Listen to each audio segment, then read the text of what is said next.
Seeing some more talent showing in the animation here. We have Zephyr and MinoMiushi.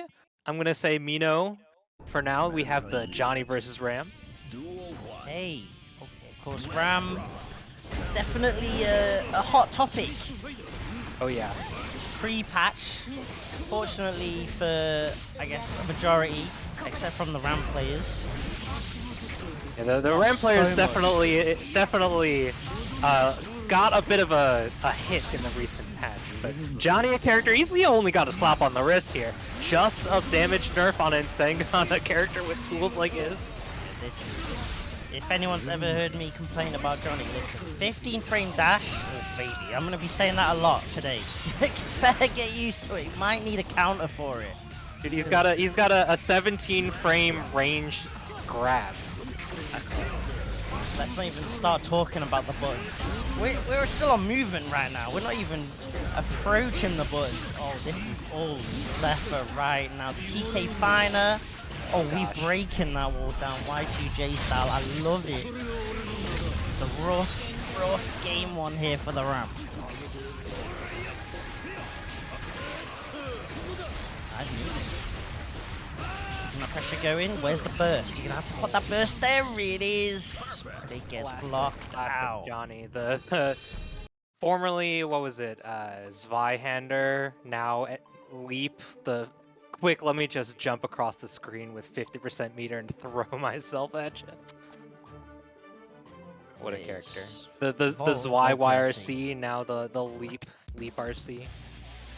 Leap RC. Man, Volt PLC is such a strong move. It, like, Johnny already did really struggle in neutral, so to now have that neutral skip option as well.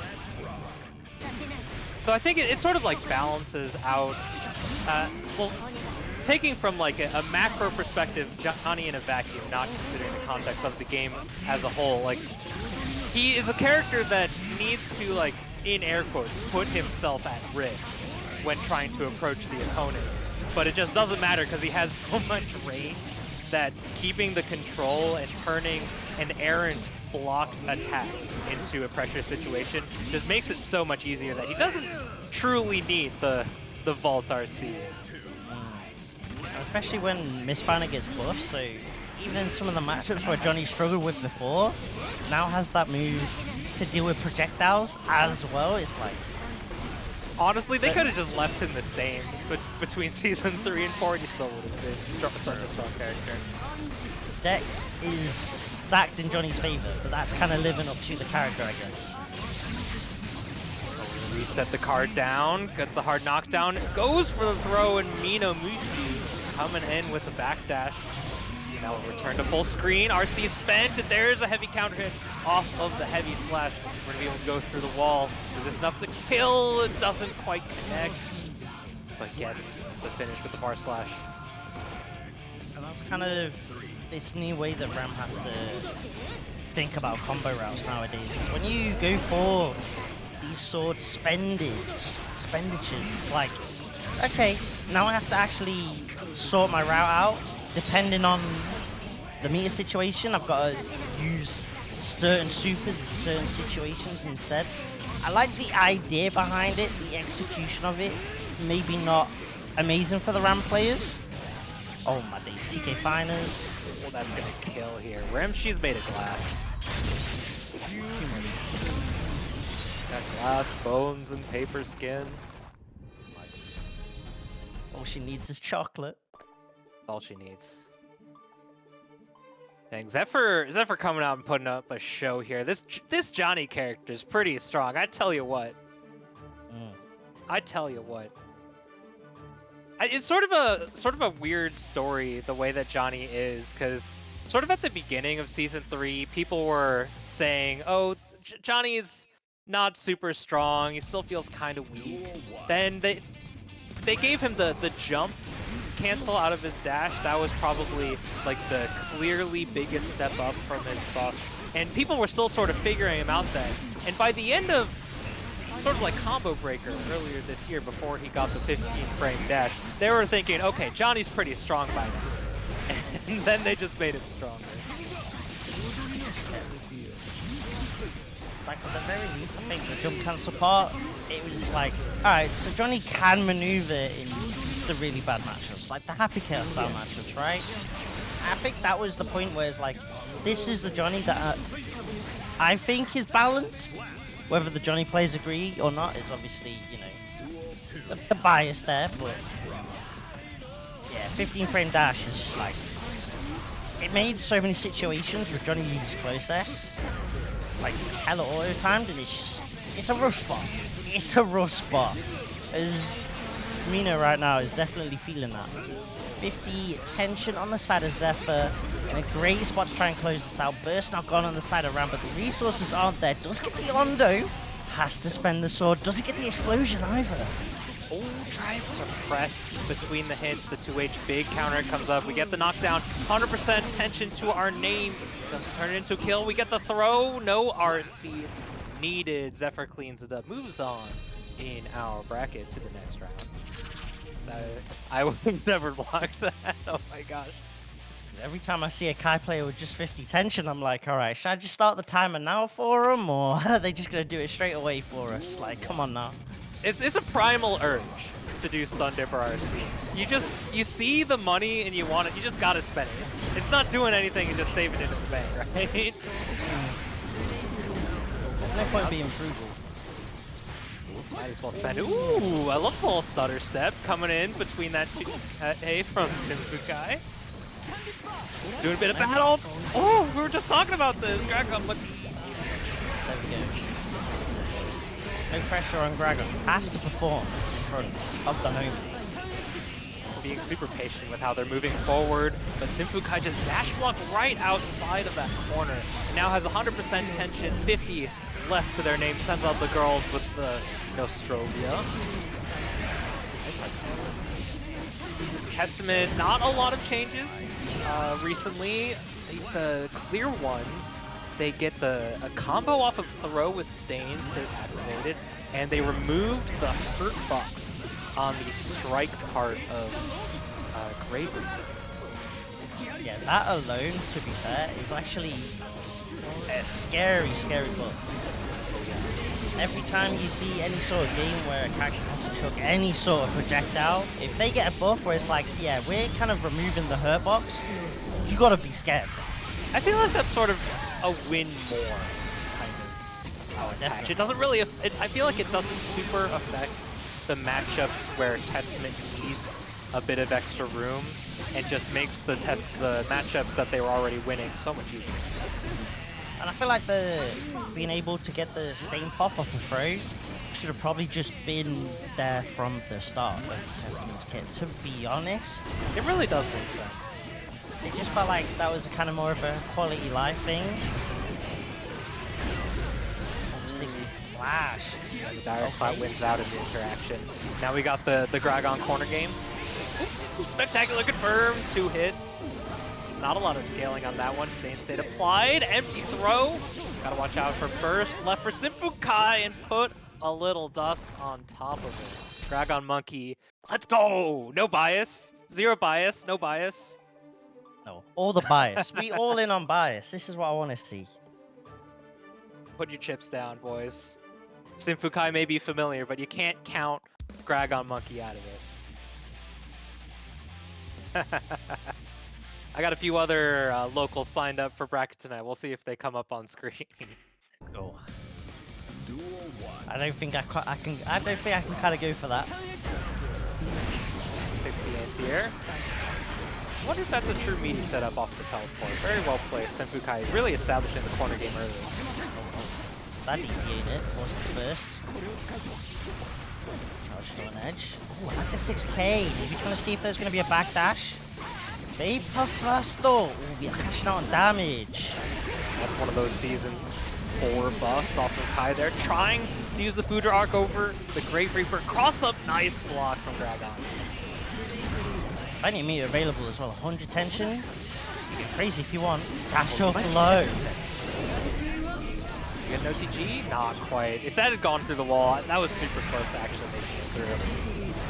Maybe there was a succubus extension you could have gone for instead of that super. Either way though, SYMPHUUKAI cleans it on up. Maybe it's here 2S. Ooh. I see SYMPHUUKAI. I think those 2Ks are meant to try and low profile the stun edge there. Yeah, they are. We're applying the shock state here on the wall break. There's the spend. Oh gosh. Oh, accidentally gets the OTG. Wasn't expecting it. And there's the 50-50. Coin flip is not something I'm betting on. I'm all about 50-50s, to be honest. Coming from tag fighters is what I live for. I mean, I'm a versus fighter enthusiast myself, but if I'm blocking, I do not want to be guessing. I don't think anyone wants to be guessing. If I'm already in a combo, that's fine. But if I'm blocking, I'm a little scared. That's fair. That's fair. Especially in a game like this, we got burst. Blocking is so scary in a game like Guilty Gear because blocking makes getting hit feel worse. But I will say, Guilty Gear is a game that does reward blocking. There's the tension balance that they really leaned into Season 3 in conjunction with the mechanics of instant block and faultless defense that really make defense really quite strong if you know how to use your tools. GragonMonkey putting the offense on, and there's that defense coming. Some characters especially, you can see the difference between a player that is actively looking to do IBFDs on pressure. But anytime against like Nago Fares and stuff, oh, it's actually OD. I swear I could watch Jack blocking for 5 minutes straight. Good cleanup from SYMPHUUKAI. Gragon had a really great strong, there's that 6B, hard knockdown. Ooh, man. Low profile. It's so interesting to see the 2K because it feels like, especially in Strive, most people will just tend to go for 6P. Yeah, 6Ping the fireball is something that's been pretty standard throughout Guilty Gear, I want to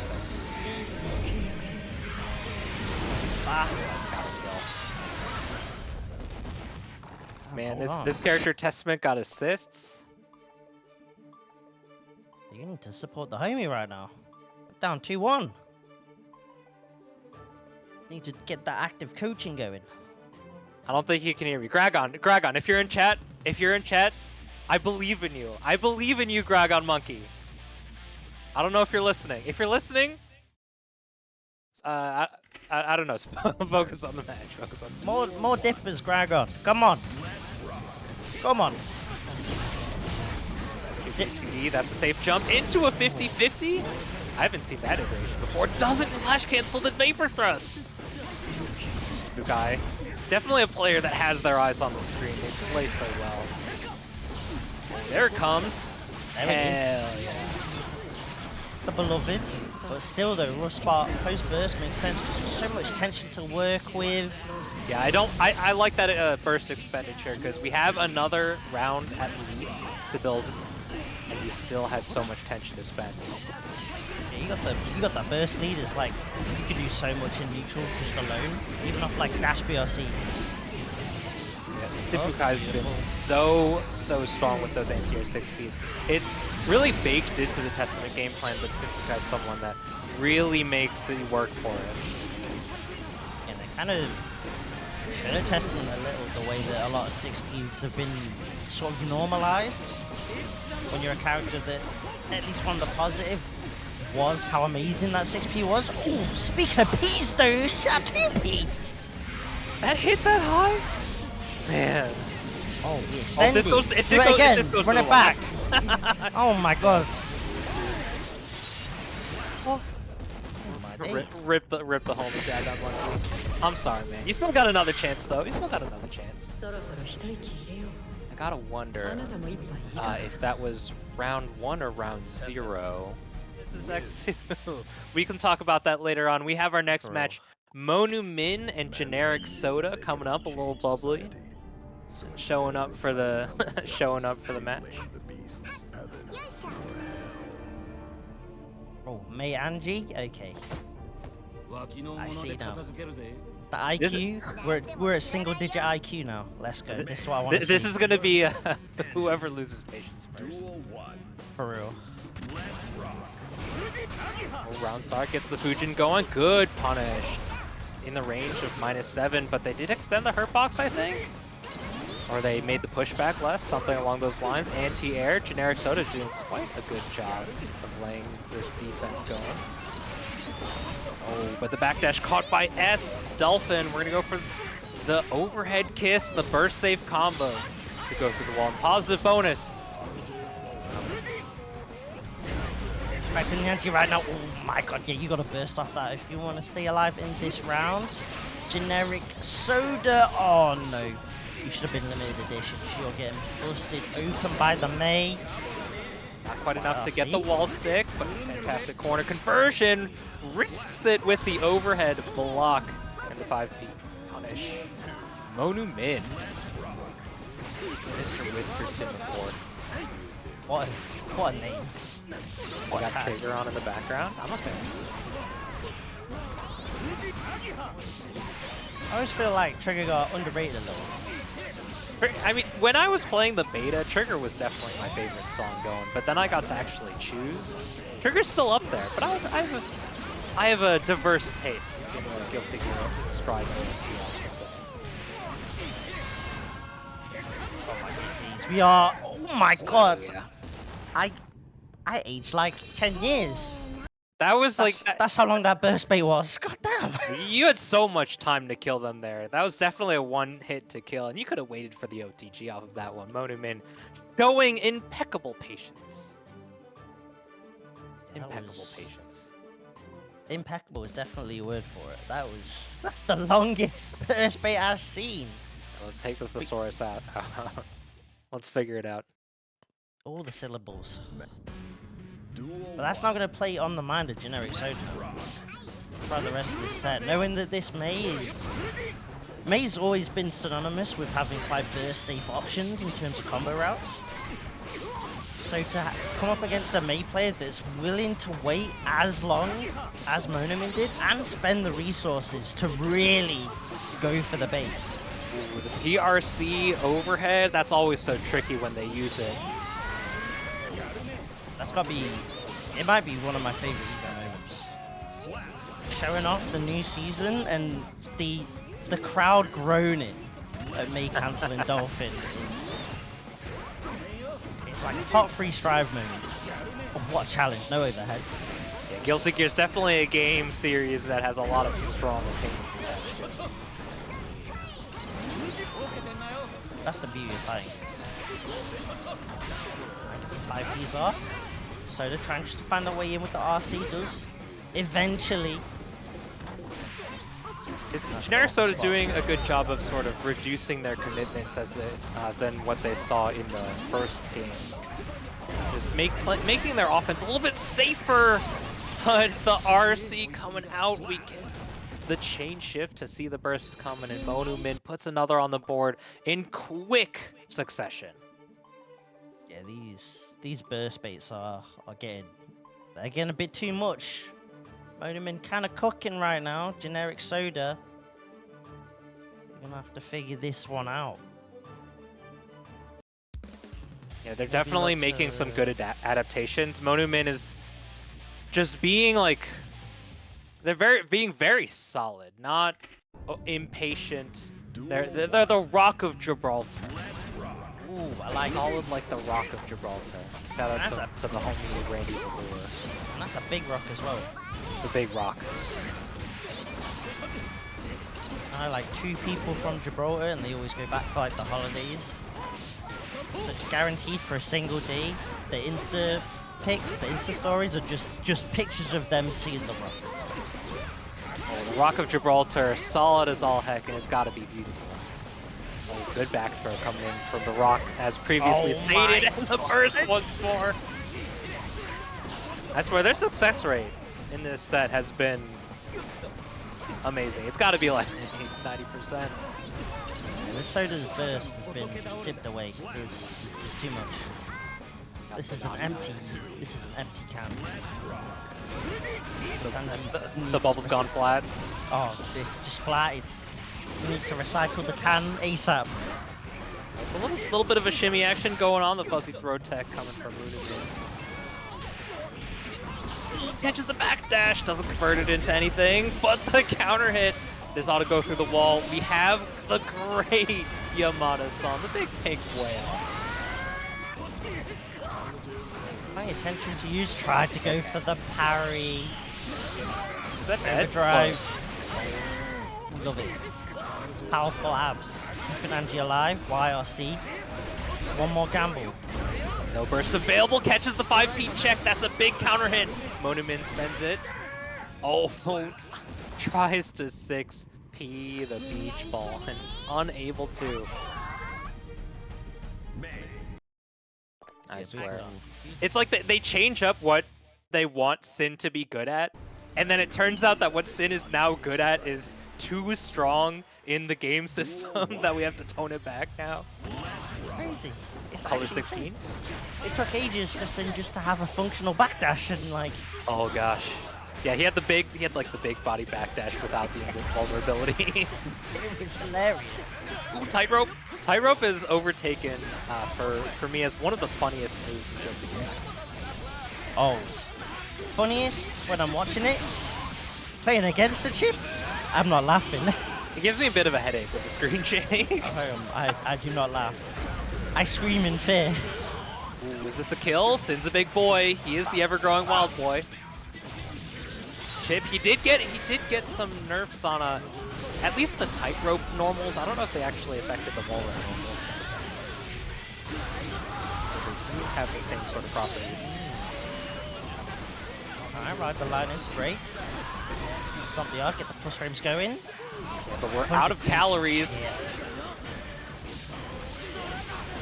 Can't be too scared when they don't have the resources available. Here comes the Gamma Blade. Still able to block that. YRC coming out. There's the cross-up.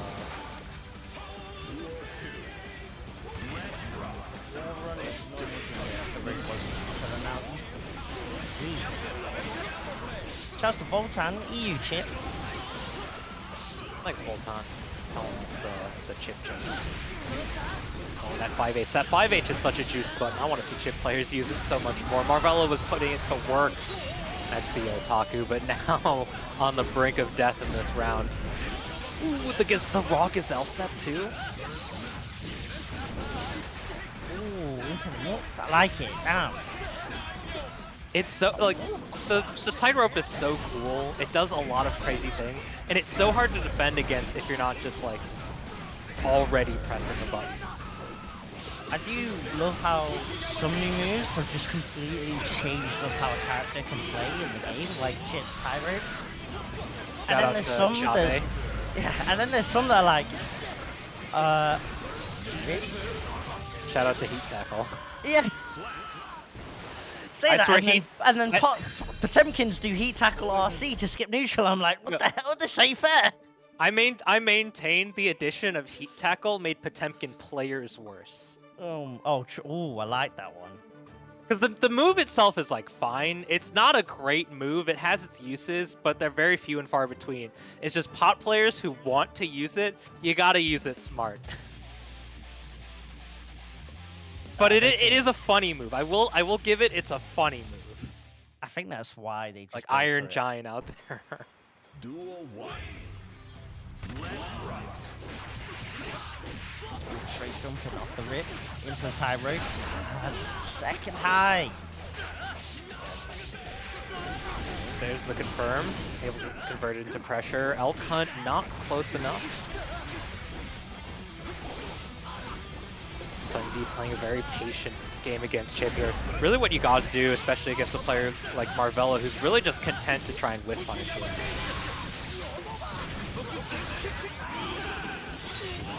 Meter bonus, we have the hard knockdown and the safe jump.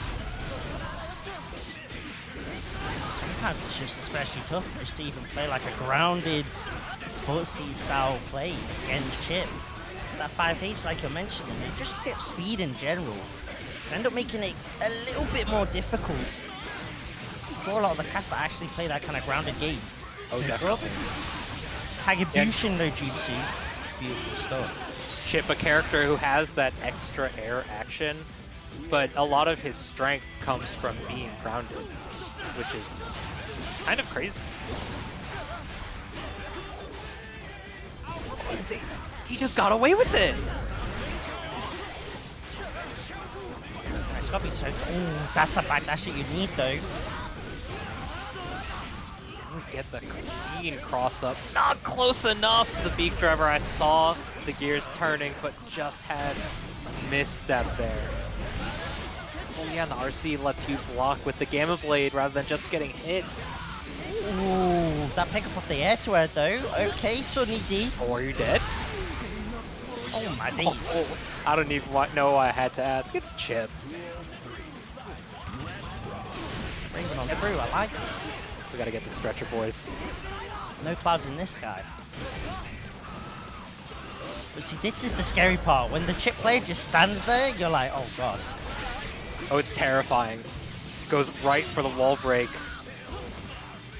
Puts Marvelo in a good position. The BRC forward punish into the knockdown. Resets with the throw instead. Oh, guard crush. You can't do nothing about that. Fade away. JH. The Sim Bright just not quite going to work out, and now you're in this rough spot. The flex shield just to delay. Almost got the beat driver. Oh, classic. Alright, to let it rock. Ain't going to work out though. Unfortunately, Marvelo overdrive hard knockdown. Sunny D in a rough spot here. Yeah, that JD is such a tricky move to get actually working properly. The dash up block, the respect from Marvelo here. What an anti-air 6P coming down. If he had stayed on the tightrope, there are some strange normals from Chipp on there that just cannot be 6P'd.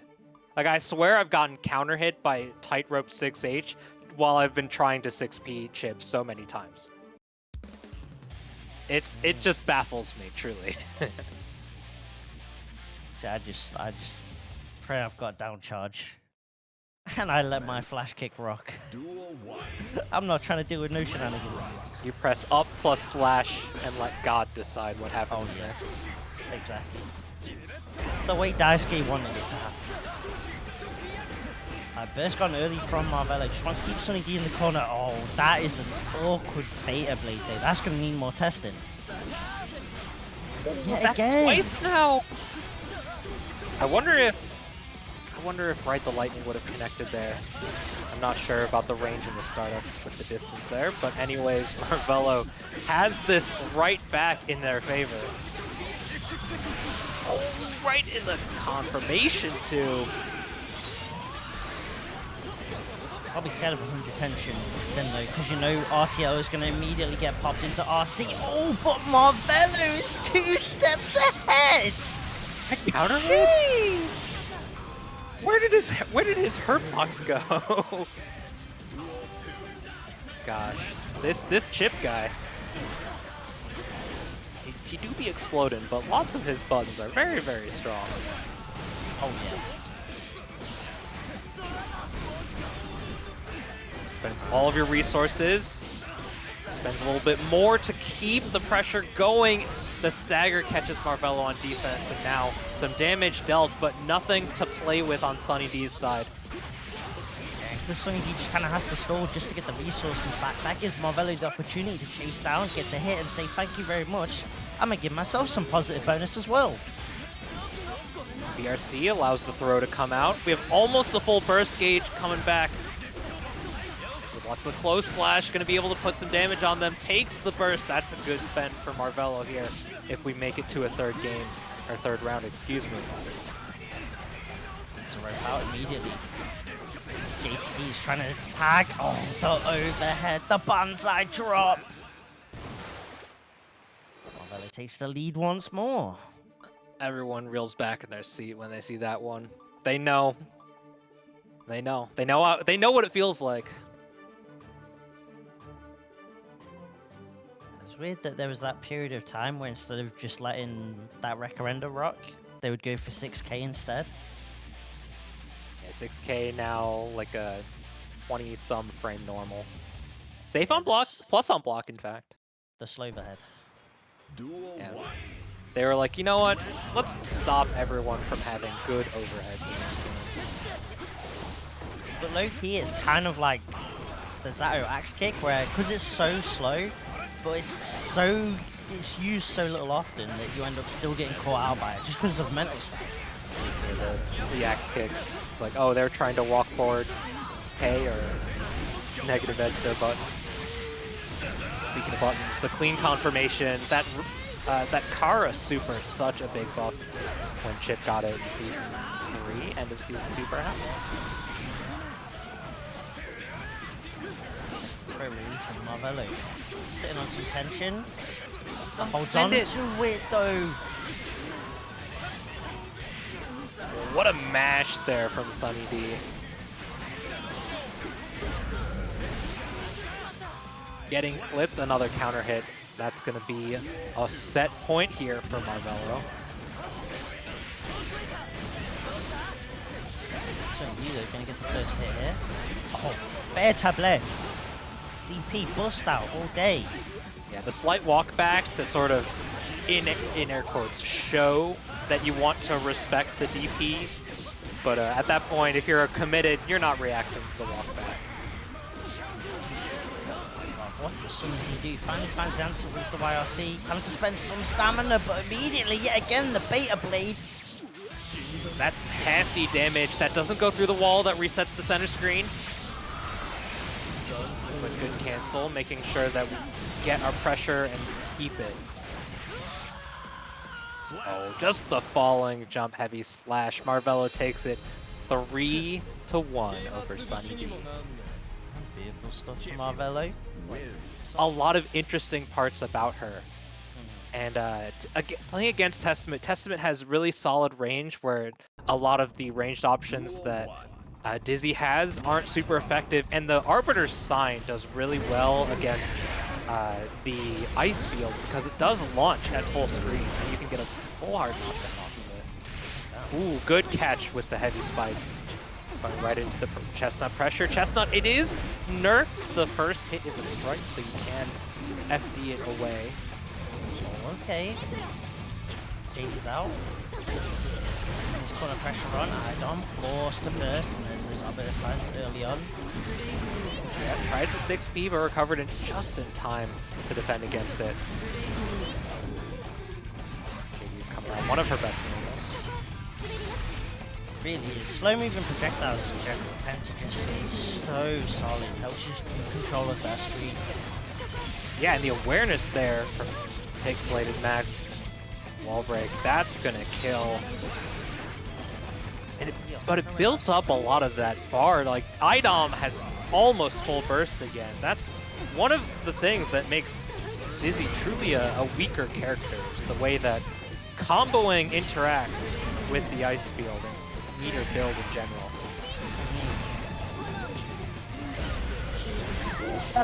There's the 5H. Such a great button. Disjointed at the end, but the girls come out. No Strovia. iDom through the wall. Stain applied. Goes for the empty low with JS on the way down. Right into Calamity 1. Blocked by. Another hard knockdown. Oh, just kick-slated Max there. Decides to hold on to the burst. Makes sense. Keeps it forward this final round here in game 1. I'm not sure what Dizzy's guts are, but she definitely feels a lot healthier at low bar than a lot of other characters. 6B coming out. Overhead Arbiter. This allows Testament to approach. Saw something coming out, but they were thrown out of their activation frames. Ultan says 5 guts. Yeah, she's healthy. It's not Royal Health play. It's Queen Dizzy out there. The Royal Health down, not the private healthcare. Oh, good block. Oh, second overhead with the 5D. The extra dimensional. My days. Stand up once, you think I can go back to crouching. No. iDom says stay up. Yeah, Testament's not a character that has a lot of mix. Really focuses on the zoning and has very solid just like re-looping corner pressure, which makes them inherently good at strike throw. But sometimes you just forget about the classic universal 20 frame overhead. Duel 1. Let's rock. Definitely a plus in the system mechanics for Guilty Gear. Say what you will. Just something as simple as 5 DRC can be a great enabler. Lucky sword, put the narwhal out. Good counter hit there. Guard crush, trying to enter these plus frames. Oh, a little bit of a freeze there. Pixelated Max loses the initiative right back to the corner, or right back to the center stage, excuse me. And now their offense is bursted and escape. iDom returns to the front. Staying state as well, reapplies it, pressure going in the corner. Close enough to the corner to get a confirm off of that and breaks the wall before we have the opportunity to get any sort of super. I can use a little bit of that dash frame data of BRC. Didn't quite work out though, unfortunately. RC, of course. Oh no, the throw turned into deflect shield. Oh no. Pixelated Max unable to punish though at least, but iDom loses a resource just for nothing. Left the round at the very least, so it could have been a bit worse for iDom, but still that's a bit awkward there. The chestnuts, we'd be roasting them. Yeah, it's super plus when the last hit connects. Those retreating JS normals coming in for the overhead, gets the single overhead low. Stain pop allows for the combo to continue and reapplied with the hard knockdown here. I love the movement as well coming off from iDom. The ID, FD, and stuff. Yeah, the air FD breaks are definitely something that ups your movement so strong. Place in on 50 pension. iDom, what a confirm though. What the dash cancel extends with the overdrive. Spectacular awareness. Gonna go for the Calamity 1. Not necessary. Just putting the little leggy out. That's how the combo started. That's how we finished. Yeah, that was a flashy confirm coming out from iDom. Okay. 2-0 up in this set. And Max showing some understanding in the matchup, just not filling in those final gaps though. And iDom really able to move in such a way that makes the establishment of Max's pressure so much more difficult to actually initiate. So we're not getting into those ranges where Dizzy excels over Testament, which is like just outside of that far slash range and not at full screen. Bursts out, gets a bit of that burst gauge for their troubles. He's looking a little bit more in control right now. iDom can't really get the Grave Reapers going at the moment. Yet again though, the IADFE paying off. Max not ready for it with the wall break, hard knockdown. Great spot here for iDom. Just the dash low arbiter, very tricky. Oh, the poke out gets counter hit by 2H. Put a little juice on that one to get the easy confirm. And here come the girls out once more to finish it off. And iDom moves to set point. And I believe this will be a top 48 winners qualifier. Trying to make use of the Testament. Big counter hit starter. Max has to burst off that. But Arbiter signed it, shutting down some of that Dizzy zoning like you mentioned earlier. Yeah, just sending them to the corner, but as Michael's sword able to push out just a little bit, still tagged by the Stain. And we just have to, tries to nullify the Grave Reaper with Chestnut. Very clever idea, but it doesn't work out. Can't believe the Chestnut. They got Reapers. Not roasted. That's the worst feeling. Right shield trying to just stay alive for as long as possible. The YRC ain't gonna work out. The spacing not in Dizzy's favor. iDom gonna take the set. Frio have such long buttons and sort of differing rewards in different senses though. There's a lot of setup that can be required for Johnny's, but he does have quite consistent reward. But just Sin Kisuke, as we're seeing right here, the reward is just right there for the take. Battle of the anime tags as well. Look at this. Asta up against Blackbeard. Black Clover up against One Piece. We're going to try try and reestablish neutral control here. 50% tension on the side of Asta. Turns a throw. Oh, shoot the J. Tell us who you are. Get it 3 strikes like Zoro. From the J's. Kshu with the drip. Wake up. Okay. Got the Obito Johnny. Channeling the spirit of the Guilty Gear legend. That's right. It's got to be illegal if you're not Obito to wear that color. Just like everyone playing color 10, you know, is like, that's Dario's color. What are you doing? Yeah, there are some colors that just... It's just not allowed. Tries to stay safe with the RC. There's the anti-air close slash. I swear that button reaches to the heavens. Beat there, Kshu. Looking pretty solid there. Game 1, the close S is adding up. Johnny is definitely not very fun to play against. But you gotta concede, he's a pretty dang cool character. They gave him a hat and sunglasses. That's too much cool. Yeah, I can't. And to be fair, some of his combos are quite sick. Oh yeah. And the fact that you do at least have to do like TK misfires to get the mix-ups going, it's like, okay, there's a little bit of execution there. Anytime I see the air deal used in a combo, that's a pretty cool combo. So that move is useless. Like, you start seeing people doing like JD routes and stuff, I'm like, okay, alright, fair enough. I'll give some props. Uses the corner carry, decides to save the tension rather than getting the burst with that extra hit from Rather Lightning.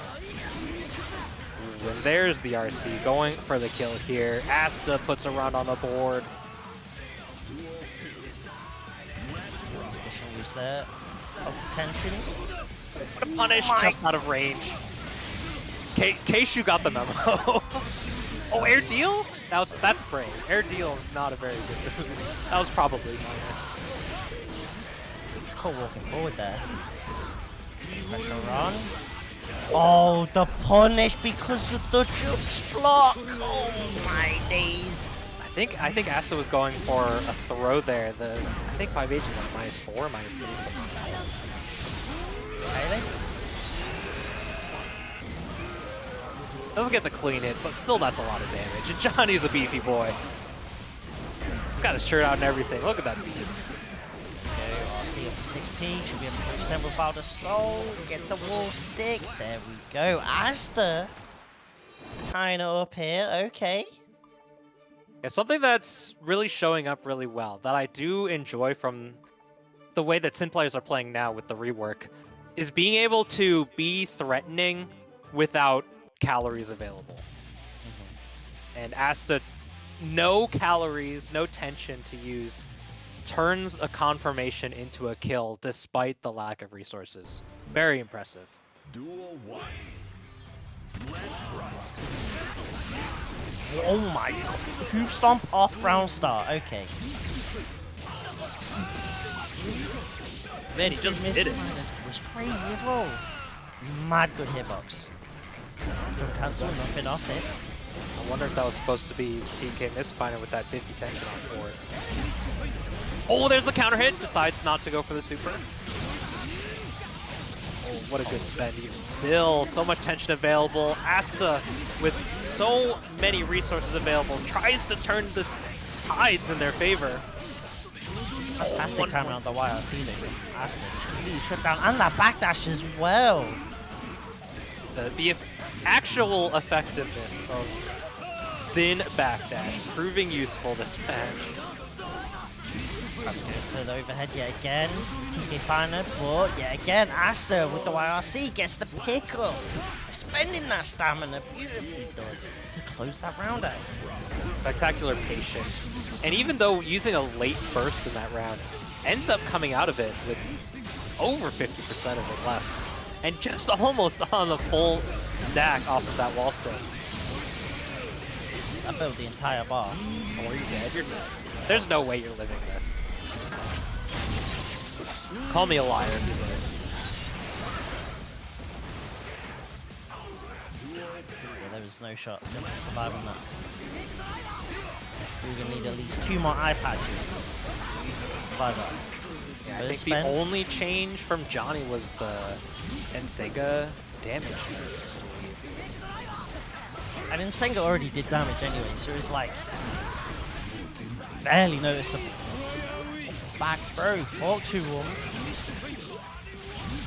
Go through the wall there. Kshu in a strong position despite low on resources. This tension bonus will get them right up to snuff. Classic. Wall break. Makes sense. Oh, knockdown. Let's go for the mix. Oh my god, out of all the options Johnny can go for, it's just a little dash up 5k. Oh, I think Asta was trying to fling themselves with the Elk Hunt up drift PRC. Oh, I saw a punch button. Asta, no! I think the idea was to get the frame kill 2p just to bait it out and use the recovery of the P normal, but just it got a bit too late, and that's gonna enable Kshu to steal that away, go 2-1 up in this set. Yeah, Damn. Asta down on a sliver of life though. It's you want to play conservatively, but you can't play scared. And I do commend their bravery pressing, because if Kshu just let them take that offensive posture, it would have been still quite strong. But Kshu showing us that they're not scared on defense either. At the very least, living up to the tag Asta. That's the most anime pro tag thing you can do. Ooh, the 6p. Just blocks coming out from this pressure. Tech on the throw as well. Kshu's defense, gotta say, definitely been on point. Here, but stuck in the corner, we trade places, and we get the combo off of this one. Counter hit and crouch confirm in colluded.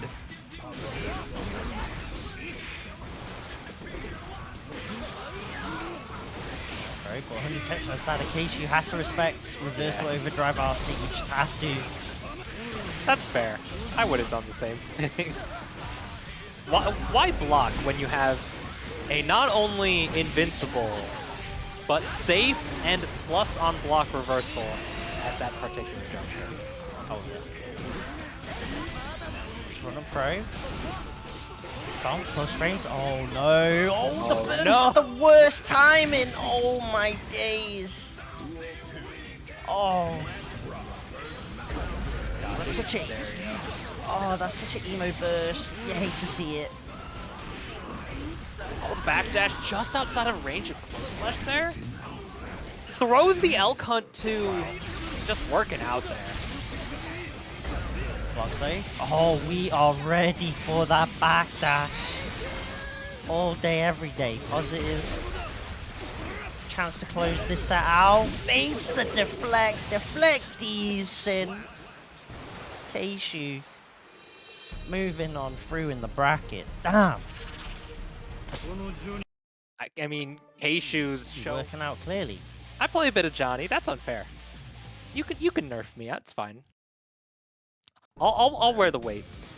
We got SYMPHUUKAI and Tenack on screen. Tenack, we have not yet seen, but they're definitely a tower grinder, as you can see, and a Ram specialist. So this is our first sighting of Ram in the new patch here in our tournament tonight.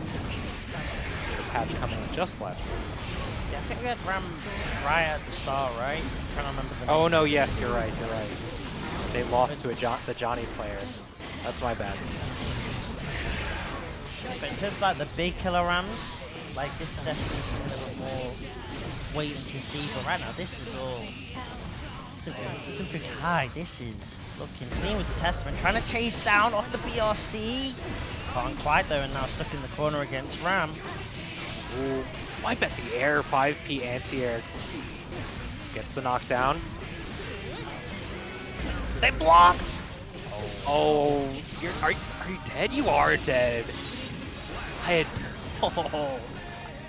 Man, I shouldn't have closed the window. Now I have to go back. Testament's so delicate. Teleports on through, puts sustain state on. Tenack stuck in the corner right now. First available. Okay, okay. Rare footage of Ram jump heavy slash actually getting 6P. Holy cow! What a god. Though I will say this is Testament, so the hitbox on the is insane. Oh, it worked again? Oh my gosh. Speak of the devil. There's an echo in here, I swear. So nice, you got 6P twice. Sad playing the zoning game. Oh, so tricky. Yeah, because the Unholy Diver didn't actually make it to the Succubus, the heart stayed out. Let's try and get some push frames going. Oh, what a poke out. Does not care, 2K. Yeah, blocking that 2K, there's a bit of risk out of it, but there's no like true conversion without risk from Ram if you're just throwing that 2K out. Frames, get the counter hit. Get the pop there and the extension. All about to break. Problem is though, put his attention on the side of Testament.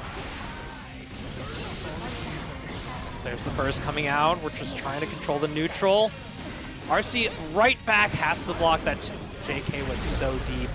Oh, it clashes with the 6P, and because SYMPHUUKAI already committed, Tenack comes out on top. Oh gosh, what a what a first game. That went down to the wire. Okay. And this isn't even a top 8 qualifier yet. Oh gosh, the winner of this goes on to fight Jikh. That's a reward. Out of the frying pan into the fire.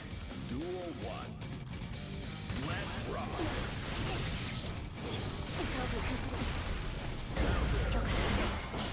Long range normals. There's that far slash.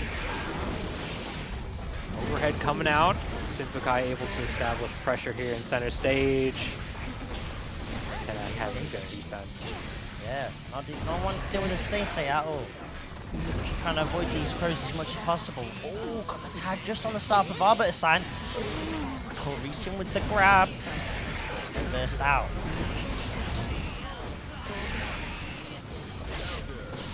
JB, that is a cross up. Tenack getting clipped though on the back.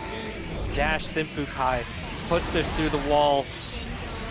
And we have stain applied. This is a one interaction situation. Tenack decides to not take it. SYMPHUUKAI though still ends up cleaning up. See if that deflection maybe comes back to bite Tenack a little bit. I like the idea behind it though, especially with state applied. Realistically, you have to kind of just hold the 50-50, so you don't even just deal with the gamble. Problem is now, SYMPHUUKAI in a great spot. Positive bonus. We'll be able to get the punish straight into the Succubus. Punish on the Sabrabato. Super impressive. Almost gets the burst safe route. Oh, still the low Arbiter to clean it up. The Gator chomping at those ankles. Tenack going down in that second game. SYMPHUUKAI doing such a great job of moving with Testament, because Testament's so good at just long range control, but something that SYMPHUUKAI is showing us is that they're so comfortable moving forward with the Grave Reapers. Like, you just put out a Grave Reaper, maybe establish Stain, and just moving behind it and playing a responsive game while you have that sort of trap laid in front of you. Yeah. In terms of stealing ground bones, we've seen a couple times where SYMPHUUKAI straight up just beating with these ground swords. Stuck in the corner though, trying to press there, doesn't work out. You have to do some waiting. That heavy slash sword is not coming back for just a few more seconds. That's what I mean though. SYMPHUUKAI's just playing just outside like far S range right now. Spacing looking pretty immaculate on the side of Testament. Tried to reach, more about shutting that down. Good confirm. Right into the flip. All the pressure on the rocks. Oh, but we're out of swords here. This is an opportunity for SYMPHUUKAI to fight out, but Tenack with the tenacity moving forward, but SYMPHUUKAI able to reestablish that center stage. So brave, they didn't respond with an RC of their own just for a defensive situation. There's no way this Tesla makes a comeback, right? Magic Pixel? I can't even see the pixel. Keeping the pressure going. I think they're at least trying to fish out a burst from Tenack. Oh, but they get away from the corner with that fast RC, the 6 feet! Oh my gosh! Oh. SYMPHUUKAI! The ace. Focus sash. 2 feet on the ground, eyes on the screen, unblinking, unwavering in the face of danger. Locked in, for real, for real. The clutch come back, and now an opportunity as well to maybe take this 2 on lead. Hard knockdown, positive bonus. Tenack. Oh, not hard knockdown, my bad. Tenack got burst. Just trying to get out of dodge, and yet again the 6P pickup with the stay in state forces the burst. Guard crushed back to the corner, turns it into a throw situation, and here we have to guess. Oh, it's gonna hurt.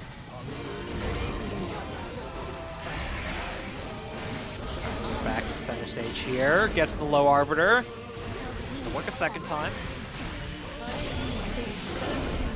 Oh, is that? Oh, it punished. I think that was a checkmate situation. Tenack probably had to do some sort of true block string if they wanted to avoid that. I'm not sure if they could have at that range. Not without risking something like Daro. Maybe, yeah, maybe a Daro, but... Daro would have just opened yourself up to being punished in the end anyway. SYMPHUUKAI just finding the right opportunity. Not to mention, they had 100% tension anyway. So they weren't taking much of a risk. They were just pressing in a potential gap, and if it worked, it ends up winning for them. First instantly. What a confirm. That's really great succubus awareness from SYMPHUUKAI.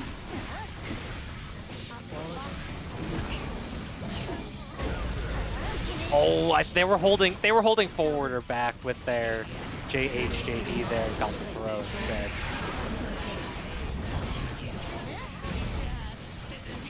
Movement. Moving with the teleports.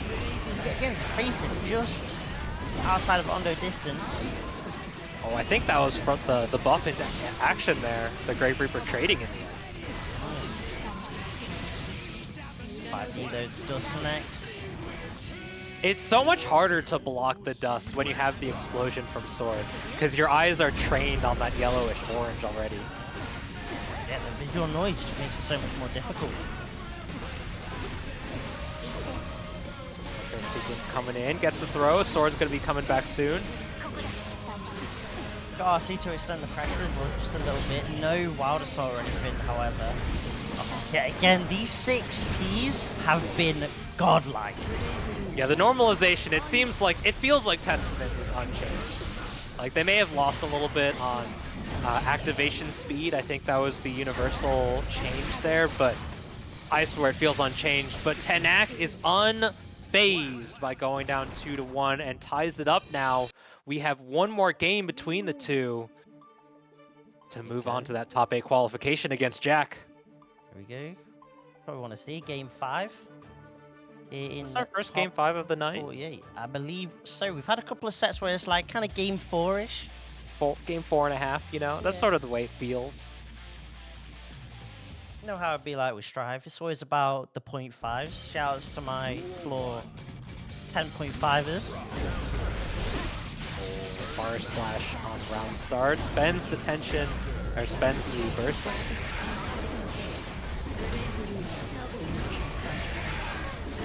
And right now, Tenack gonna have to find a way through this puzzle. Oh yes, and that looked like a very tricky block string just to reapply Stain. We're gonna be able to go through the wall here. Reapplying once more. Mix up on deck if it doesn't kill already. Tenack holding on by a sliver. Oh, and the chip. The chip. Oh. Everyone forgets about Stain Pop Chipp kill. And I like the patience as well. The delay 2K just in case Tenack's going for a reversal mortar battle. Yeah, that's a 9-framer too. Yeah, a little bit more leniency on the delay there. Oh, damn! Oh! This is another so close it might kill, but I don't think it does. Oh, never mind, never mind. I'm not a betting man tonight. Oh gosh, she died. Oh, we talked about it earlier. Both. They make Testament a character who has really slow acceleration and thus like feels really slow. They make Testament look lightning fast. That's like kind of the beauty of just like being able to teleport around the screen and even just applying pressure via Stain State. It makes the character feel just a lot more smoother than maybe you expect. Dash 5K, catching the backdash. Had such great spacing on that Nagiha too. Tries to punish the far slash. Spinning. Oh, we are just keep spinning for Demacia. Say less. Not close enough. Those dancers' legs, they ain't long enough. Through the wall. Alright, Ooey. Let's see how gooey you are. Positive. Yeah, again, spins on through some of the zoning. Still got a Stain State applied. However, the throw will get the pop. I swear that's the first time I've ever seen the Stain pop off of throw actually. It's such a big buff, but I feel like I've never seen it because Testament does such a good job playing at such a range where throws aren't super frequent. Yeah, 'cause the set play that Testament kind of wants to run is just not at that kind of range where you're threatening a strike throw situation half the time. So definitely not wrong there. Oh, run start run up throw. Definitely try to call out that run start spin. Oh yeah, the anti-Anji tech. Oh, I think everyone's done that, especially against Anji. It's like, well, I know you're gonna try and spin early on. Everyone gets one. Everyone gets one. It's gonna happen. It's not a matter of if. Oh, what spacing, what movement. OoeyGooey, also another player that's making Anji look lightning fast. We saw it in the previous round as well, just moving so much. Unable to contest the teleport there. Using the Shin to go forward, the PRC allows iDom to punish and establish in corner. Anyway, maybe just trying to get a little sort of fake shimmy with the fadeaway there. Doesn't work out. Overhead knockdown. Oh, the real shimmy. Delicious. What a juicy counter hit punish there. Gotcha is right there. Oh my gosh.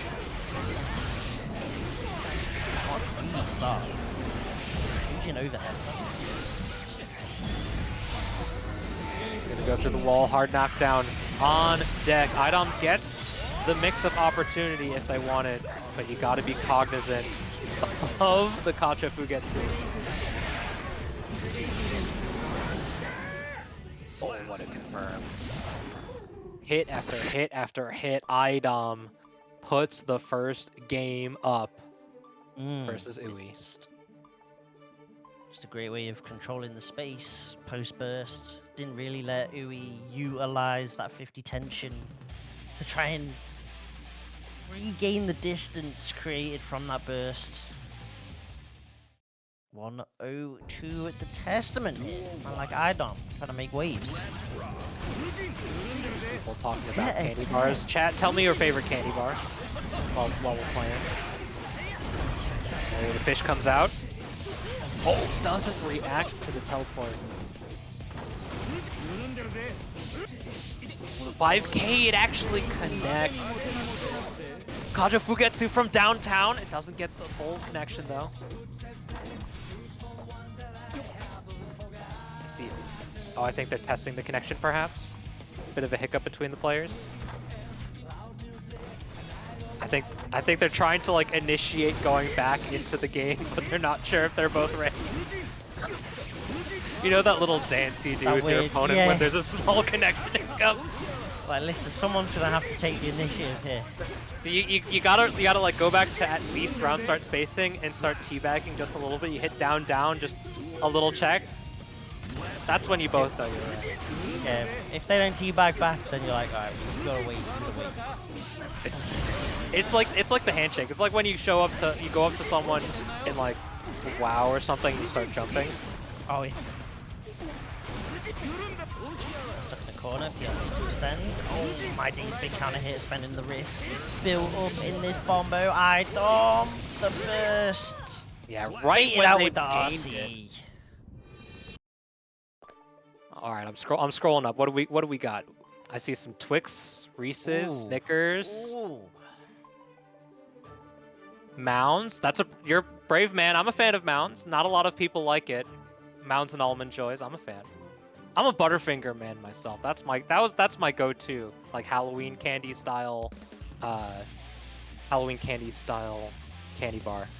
I got lost at Mounds, I can't lie. Mounds. The first two we've got over here, and then you said Mounds, and I was like, what? So Mounds is just like a little nugget of coconut covered in chocolate. Coconut? Oh, I don't know about that one.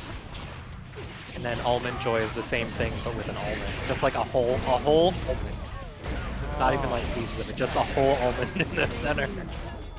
I'm a fan. I like coconut, but I know it's not everyone's favorite. Kit Kat's underrated? For real. Low key? How are Kit Kats underrated? Everyone loves Kit Kats. Yeah, but they're never. No one ever goes, oh, my Brought favorite. some Kacho Fugetsu, excuse me? You love autocorrects. Okay, I was like, Kit Kat's like a fair weather candy bar. It's not a lot of people's favorites. I'll give you that. Yeah, it's not your go-to. It's never a person's go-to favorite. But when it's out there, you're like, I could have a Kit Kat. Everyone will say yes to it. As long as you like chocolate, you'll like Kit Kat. And I think people will more say, we're not even talking about the game, will more say that they love the like different flavors of Kit Kats more than the chocolate ones. I think those will more often be like that's my favorite over like a regular chocolate Kit Kat.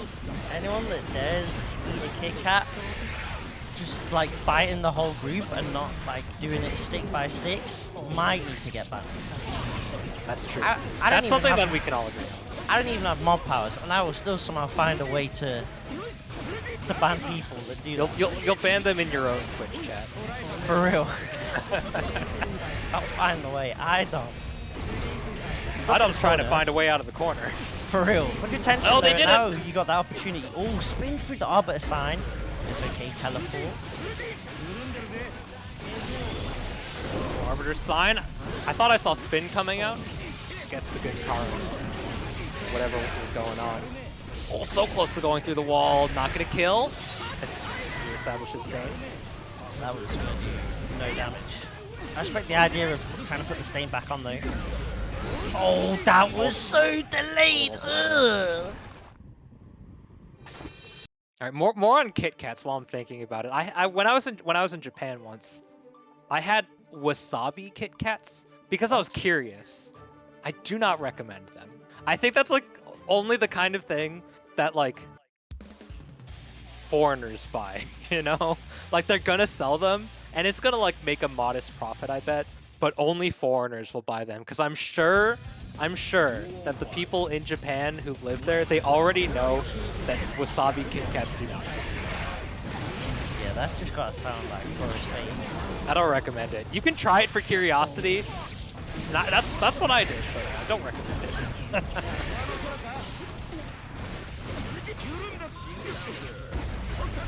They're fighting. These two are brawling. OoeyGooey is chewing up iDom. No pause. Oh my days. Yeah, iDom's got the caramel stuck in their teeth. The caramel's too ooey and gooey. You're gonna need a dentist after this one. Oh my god, extensions with the only fan. Jeez, set point for OoeyGooey here.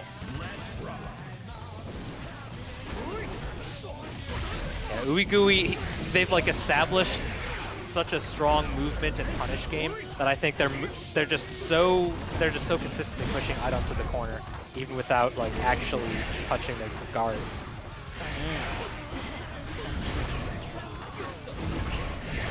iDom, stay out at the very least. Spins through the movement yet again. Every time iDom's trying to just get something going with the stay off Arbiter sign. Like I was saying, OoeyGooey's movement is making it so difficult for iDom to get the lockdown, just to get that rinse-repeat set play that Testament can do. This is a brave burst from OoeyGooey, but this could all change. The tides of the battle could all change in just a moment. That's a major look kind of setting right there. This risk getting built up as well. iDom's going to have to get just a little bit careful. Does get the throw. Yeah, they built up near 50%, just about 40% of their burst gauge built back up.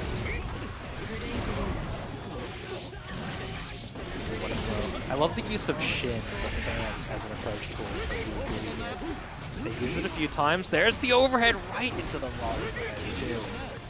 Oh my god. Ooey's just been letting these overheads rock so much. Absolutely no fair. The threat of throw has been very strong for OoeyGooey. A little leggy. Okay.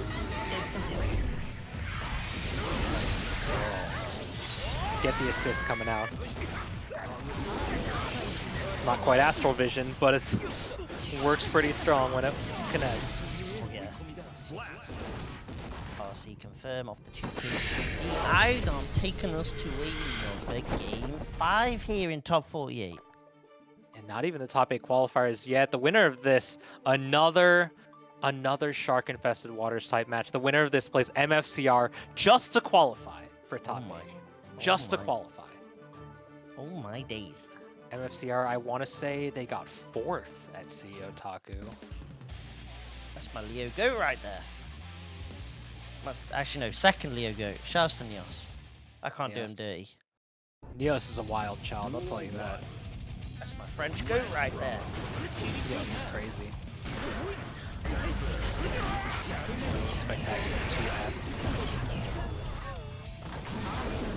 It's so great just the way that OoeyGooey is not necessarily using spin as a threat, but just as a way to move without commitment.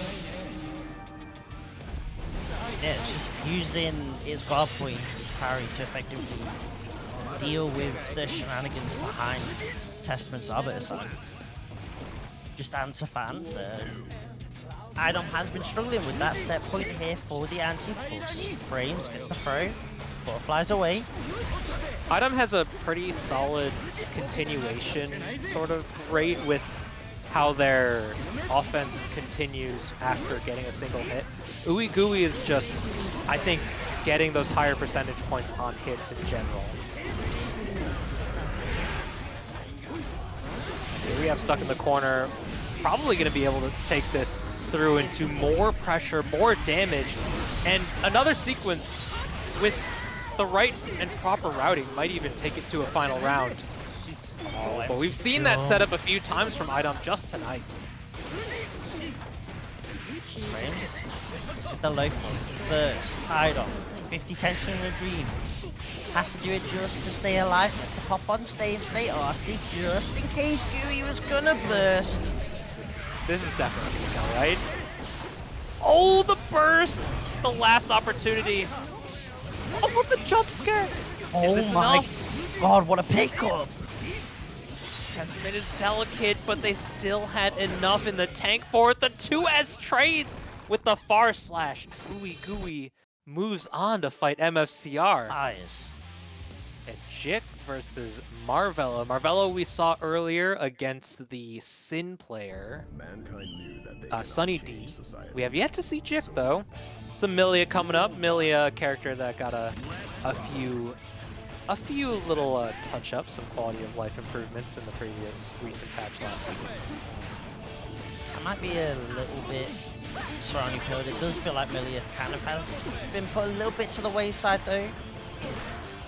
There's a lot of like high-level options that shut Millia down really well, like the SOS. Here comes the VP. Yeah, Millia, I know a lot of players are pretty down on Millia right now.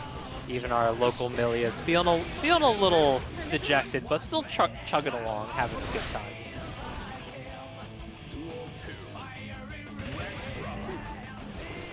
More updates. Lurie eliminates Cherio in loser's side. Jack takes it 3-2 over SYMPHUUKAI, our first top 8 qualifier. There's an Artemis to go through the wall. Positive meter bonus incoming. Yeah, positive needs to get paid as well. Right, extensions. Still though, this Millia is going to have a retention. Winger RC could still be an option for Jikh here. Oh my god! Alright, I'm calling it right there. That was Winger. I'm calling it.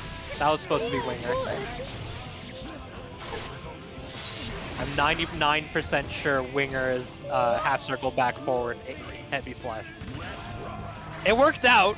Whatever you were trying to do, if you were trying to do reversal 6H, you're a smarter player than I am. Oh.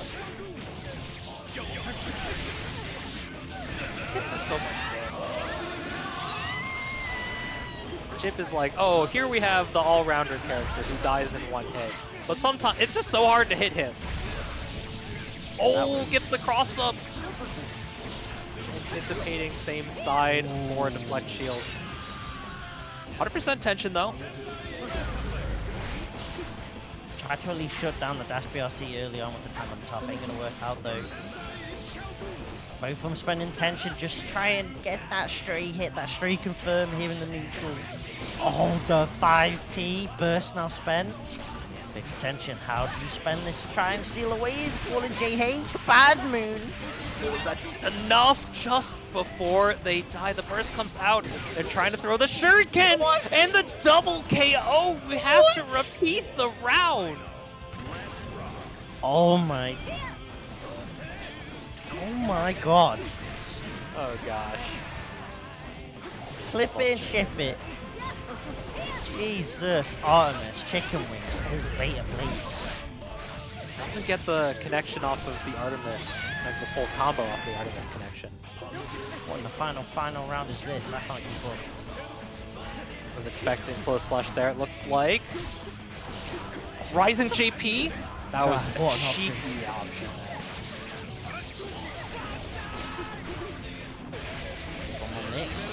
Gotta be careful, we have bursts available. Oh, it's just impossible to bait their burst, I guess. Legit. Oh my god, you're just blocking shurikens. Oh, tricky. Empty low. We have to take the wall break. Unfortunate for Jikh there. Rising JS. The BRC comes out and Marvelo punishes with the jump punch and takes the first round. After the double KO in round 3. Oh, my brain can't. What are these JPs coming out from Marvelo? Like, oh my days. This is crazy. Damn, and the people are like, listen, we needed a double KO. Duel 1. Alright, that was definitely a nail biter there. Returning now. The stage reset here. Top 8 qualifier, Marvelo peeing out of the corner and reestablishing that neutral. Both of these characters really sort of approach, despite being both incredibly fast characters, approach their neutral in very different ways. The bust out blades are crazy. Oh my days, we're swapping sides constantly. Eventually landing into the beautiful close S. Should be able to with the winger. Well, you gotta tell us who your stylist is. What a pretty super. I can't believe Chipp lived. Capel, the Capel. I honestly thought that was dead too. Could have fooled me. Oh, the slight walk back far slash. That actually punished the 5k, whereas it would have been the other way around in any other situation. Okay, same side low. nice little JH reset. Forces the burst from Marvelo. Maneuvers beautifully around the Gamma Blade before Star Blade. Gonna connect anyway. I was talking about that earlier. You can't 6P him on the rope. It's impossible. I've tried it so many times. I cannot do it. I have more success with like anti-air 5 than I do anti-air 6P against Chipp on the tightrope. It's unfair. Trying to jump out of the situation, but Marvelo's still gonna get the pick up. Ooh, corner bombos with the rope. What a kill. Staying on it. Like the anti-air. Speaking of. So sick. The spacing. Double jumps out. Able to get the cross up. We're reestablishing our knockdown here. Just barely has the space to cross up there. Perfect positioning. Septum. Artemis denied. That was a cute combo. Oh, what is happening? What on earth is happening? Oh, I got What is it. happening? I was blocking cross up. I'm sorry. I'm sorry, Chad. I was blocking cross up. I thought that was cross up. Oh my god. What was The rope, it just lets you stop midair. that? It's crazy. No, It's wait, no crazy. shot that was same side. That was 100%. I'm betting 100% that was same side. We saw the Alpha Blade startup makes you think it's cross up, but because the rope is there, you get to attach onto it as early as possible. And I believe that made it same side rather than a cross up because the Alpha Blade just doesn't connect. I got a headache. Oh my god. Brother, you're running on fumes there. You're well into tomorrow. Over here it's 3 AM and Marvelo's exploded my brain. You shouldn't have to block a Chipp mix-up at 3 o'clock in the morning. I can't. That should be illegal. It's looking like an episode of The Boys over here, I can't lie. Alright. Millia. Getting the perfect. Trying to get something established here.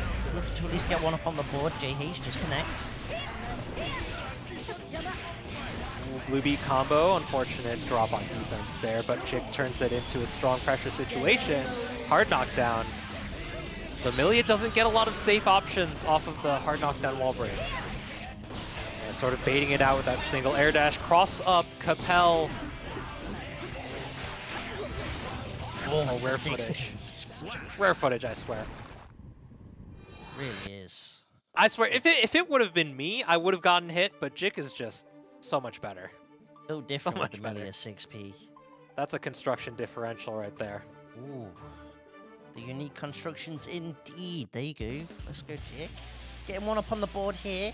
2-1 still, though, in favor of Marvelo. This Chipp looking to try and get onto that winner's side top 8. Marvelo still in the data gathering phase. A simple round or game win is a icing on top. This is winner's side. So this is to get onto winner's semis, over to these brackets. And Marvelo's doing such a good job of just letting Tightrope come up and sit there, giving him such a better option of just being able to move in neutral while also providing better threats on mix-ups as well. And he's not being punished for it because he's found those spots where he's just so much safer to really just put it up. There's that Capel coming in, the low crush. Really the standing crush even. Oh, what a fight. And the adjustment as well to get the wall break. Oh damn, that was sick. There's that 5H. Stop sign of the boy. Blocks YRC. 5 dust off the YRC. Trying to give him a last stand. Jikh uses the burst, the counter hit. Iron Savior able to take us to the corner. Solid offense on deck here. And also tricky. That's one of those buffs. Season 4, she acts quicker out of her air backdash.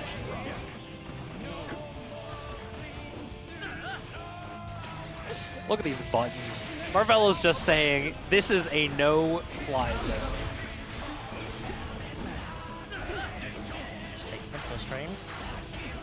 Trying to chase down. Oh, no, safe enders backing off. Oh, tries to get the cross up. The close touch wasn't even high enough to connect, but we're just trading places here, allowing Jikh to keep the corner in the end.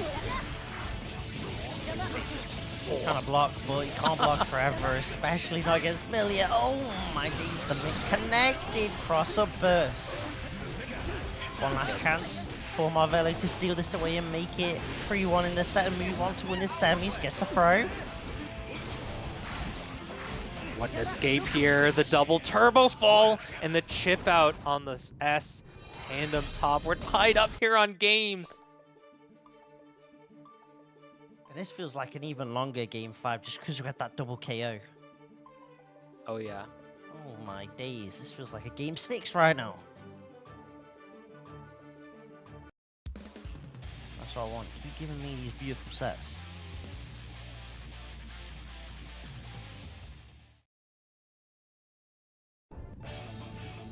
This is our final game here between the two. Winner moves on to top 8. Loser has another chance to attend the stream. We'll have to see what happens. Counter hit Artemis. They took a bit of a second to try and bait a burst, but it came out later than expected. And now Marvelo turning on the acceleration here, pushing them to the corner. Alright, burst gets popped. Oh my days. Put the chip right back on. Down. Finally find something though. Here we go. We'll be able to get positive off this. Artemis seal our way through the wall here. No air throw.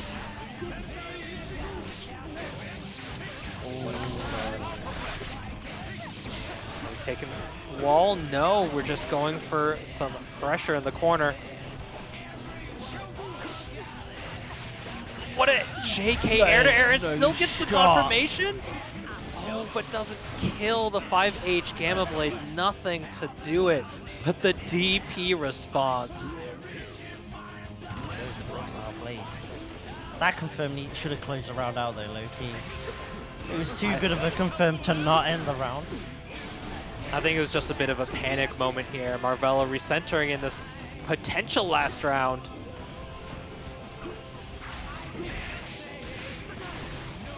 Just about connecting. Oh, what a block. In the side swap block, even getting the E, yeah. That's cracked. That's actually cracked. Where's the burst? Not gonna get the burst just yet. Yeah, Jikh has been so conservative with how they've burst the entire set. I wouldn't be surprised to see it until the very last moment. Some spot though. Not quite a 50 tension. Marvelo. The defense, the low eventually. Still needs to guess. Still needs to survive just a little bit longer. Delayed in the egg. Does at least get out the corner. Yeah, but with the right sequence, Millia can take it. The burst out, but we meet them in the air. The JK air to air. Marvelo seals it out and moves on top 8 winners side. Our first top 8 qualifier here for TNS number 145. Akeno was the one who sent Cherio to losers 3-1. In Kshu, we saw their splendiferous Johnny play earlier on their stream. I can't wait for this. There's a loser set that's going to come up, and it's the Anji mirror. OoeyGooey versus MacMens? Oh gosh. I can't wait. Shenanigans are afoot. That mirror sounds so toxic, I'm sorry. The buffoonery that will occur. Oh, it's bleaks. Buffoonery is the perfect word for it. Oh, just the spacing for it, using that Kara sword toss to make sure. Talk to her. Hard out. More about her straight up on the wake up. It's gonna be Making good a statement damage. early on in the set saying, if I've got 50 tension, I'm not afraid to let it rip defensively. Oh, this ought to be a kill here. Yup. Kshu not wanting to break the wall, but Akeno spending that burst gauge in order to seal it out. I'd argue that that's a pretty solid trade-off for what Kshu had in the end. That's gonna be so rough. If he got the Ondo space and it's not quite enough in case he just says, yeah, I'm a dash and process. Get the free punish. Overhead on the flip. Great fuzzy throw attack. I saw the slight walk back. I wasn't sure if that was supposed to be a punish on the YRC. Back almost made it miss as well. Yet again, the dash close S. That was really well informed. The resources that Akeno had, that was such a great defensive option by Kshu. I'm speechless. I'm speechless. You stun locked me, sir. Some of Kshu's options early on looking really strong. Ready for this Ram matchup. Let's see what Akeno does though. In a rough spot right now, has to pop the burst. Kshu with the positive. Will not get that 100 tension. Great opportunity to close out. Stuck in the corner is the Johnny though. Tech, 6P. Holding on to the burst for now. Oh, there it is. We saw this. That was almost beat for beat the same thing we saw last time. But Kshu adapted. Kshu saw it. They knew. They knew. I swear there's something primal. Your eyes, you see the blue RC, your eyes dilate, your hair stands on end, and you just act on instinct.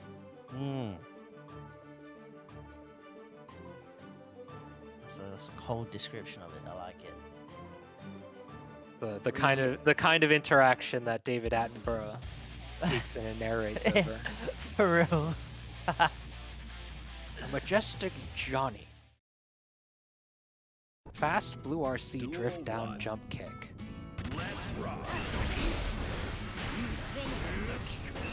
Nice spending the swords early on. We're establishing the pressure early on as this risk getting built up. Oh, everyone's been hit by DOS, I swear. Might as well be unblockable. I'm just so bad at it.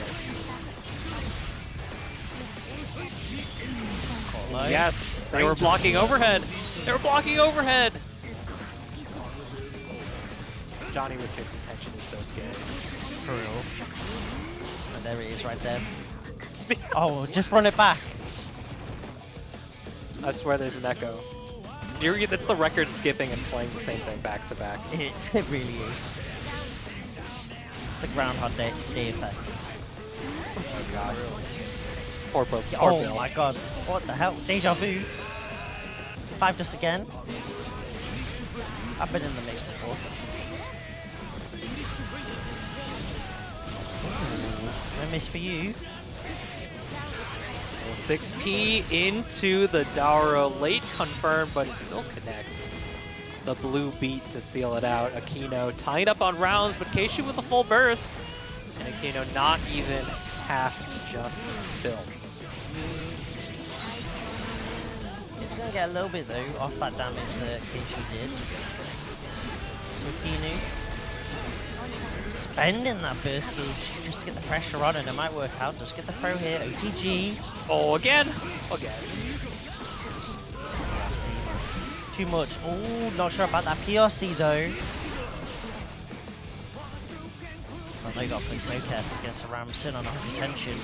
That's kind of waiting on the sword to come back though, and that's going to give Kshu the opportunity because that sword only just finally returning. 100% tension for Akeno though. Trying to turn this into an advantage. The stutter, the backdash, the backdash. Akeno a little too wary perhaps of that 100% tension, perhaps expecting a super RC, but Kshu just kind of throwing off their rhythm in the end there. The mind game, playing around that tension. Yeah, this is potential set point here for Kshu. Akeno's got to fight back here. They've taken a round. They've taken a few rounds, but Kshu's shown that they're quite powerful in the driver's seat. Bro, this Johnny is lucky. Holding the bracket right now. This Johnny champion. This Johnny. Rio, please. I beg. Oh my damage. Double dash through. The Mario Kart mix-ups coming into effect. I was expecting another overhead, but Kshu just held back, expecting some sort of defensive option or reversal super, perhaps. Great confirm. Yeah, this character, Johnny, he's lightning fast. What a guy. Miss. That's Jonathan J. Guilty Gear right there. That's Johnny Guilty Gear right there. That's one of Daisuke's favorite children. Red wrist time. Throw though, Kshu. Defense holding strong. That felt like potentially a very risky burst because we didn't have any swords, but the sword came back very swiftly afterwards. And now we're through the wall. Both swords attached. Trying to stay safe. Oh, what a mash. Oh my god. I was like, I'm still kind of worried for the round. Oh, what about actually not going to be enough because the reduced damage?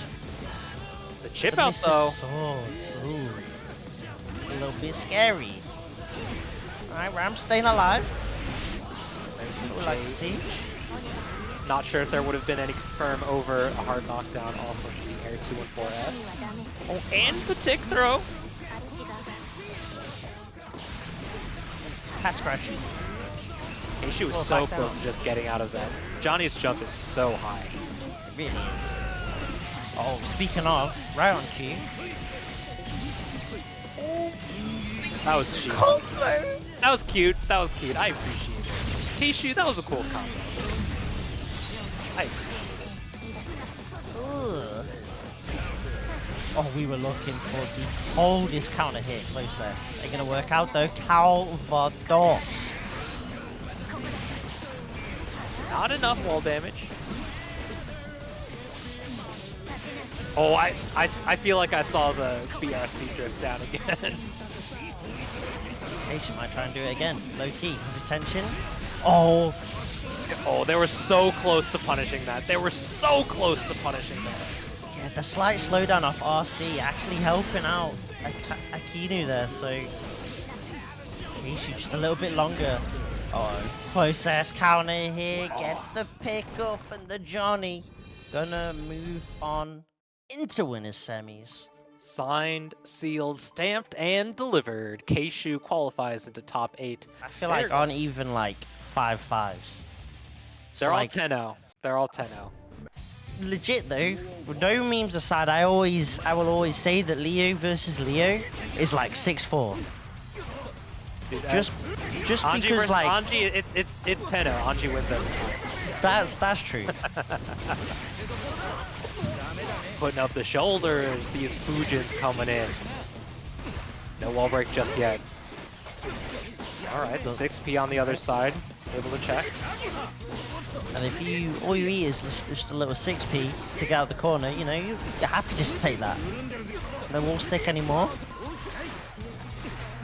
Do not want a Nagiha in front of their face like that when you're in range for a close slash punish. But this confirm is going to allow OoeyGooey to take this first round.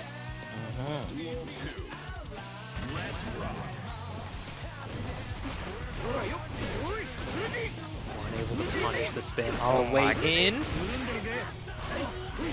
I feel like in a matchup like this, you're like cursed with knowledge. Like, you know all of the things that your character can do, and there's so many crazy and goofy things that they can do that you you just don't know what option to pick. Like run up Kacho Fugetsu. Yeah, that's an option. I don't know if it's a good or bad option. That's the thing. Only the Anji players can truly Oh my god, what is? Oh god, that was just a test of bravery right there. I'm in a coma. Oh my gosh, oh my gosh. Oh my days. Jesus. Oh god. Thank you. I feel dizzy. I'm feeling dizzy. Thank you, Fate, for putting this matchup on screen for us. Oh god. Cryo, how do I explain this? How do two Anjis even fight each other? This is... It's just whoever decides to occupy the brain. Dizzy? All the spinning made me dizzy. Dizzies have been long since eliminated, unless the players in loser's side have decided to pick her up, since what I know about her. Oh my god. Fast RC 2S, trying to bait out with a slight stagger there. I swear, OoeyGooey is just in MacMens' head. What's going on? How are you just guessing right? I can't tell who's in whose head, to be honest. I'm just going with the flow. Professor X here. Double. Anji men, to me. Cerebro can't save you from these fans, brother. /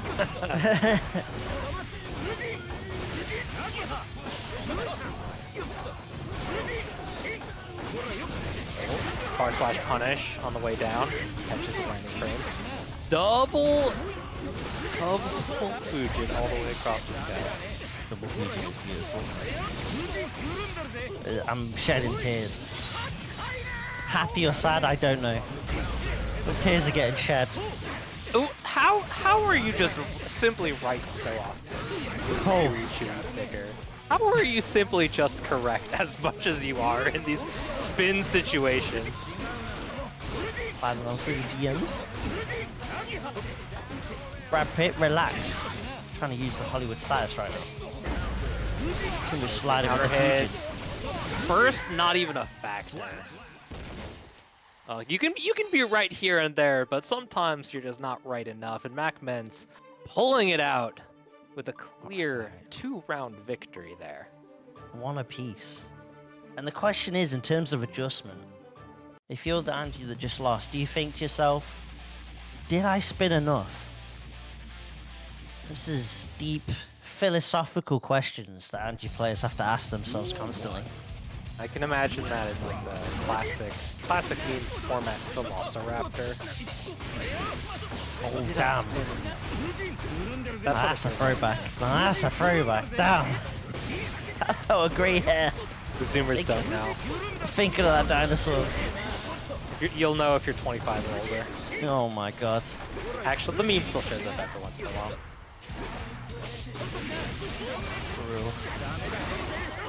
Alright, burst off the Ko. Just making sure I can't get baited out or anything like that. The spacing has also been very, very well placed for both of these players. I like how the option to do with stuff like Fujin backdash is to Fujin. It's a bold answer. I swear, that close slash has so many active frames. I will say the pacing of this mirror has changed a lot because of that overhead change. It does make it a lot more interesting when the player decides to go for that overhead gamble. Whereas the overhead before, just sort of resets things. Yeah, whereas before it was like, alright, the Anji's got 50 tension, when does the overhead happen? But now there's actual more of a risk-reward factor to it. More of a play on the mental stack. That throw was greedy. We are spacing these Fujins. Spectacular spacing and delay with the air momentum. Oh, MacMens pulling out the spin win there. OoeyGooeyChewySnickers, it's no longer your turn with the brain cell, good sir. With punish. Oh, delay PRC, MacMens gonna challenge that all day. Careful with the fish. PRC's out of there to avoid it, respect. Oh, yeah. Speaking of fish, here's my aquarium, hold that. Yeah, I know OoeyGooey is a big fan of punishing spin proc with like an actual normal to turn it into a combo, rather than just autopiloting into fish into butterfly. Well, sometimes you just gotta let that fish rock. Yeah, but this is currently 2-1 MacMens over OoeyGooey so far. Both of these players, super deep runs at C Otaku. I know OoeyGooey made 9th. I think MacMens lost in winner's side to Varix, but I'm not sure where in loser's side. Definitely no small feat to lose just to Varix. Yeah, for real. That is. I mean, that's a World Tour champ. That's a fine name to lose to. Let's be real. Well, now we're on set point with a perfect 2. This could be over in quick fashion. Oh, MacMens held it just a little bit longer. See, battle 2 get into top 8 course. Sometimes here at TNS. thinking's overrated. Players. Sometimes you just gotta let it rip, right? Exactly. Alright, extend in. All the way to the corner we go. Opt in to go for the wall break. Saves the tension as well. Wants to make sure that 100 tension is available. Marvelo in the chat. I wonder who he lost to. I'm gonna guess it's Marvelo.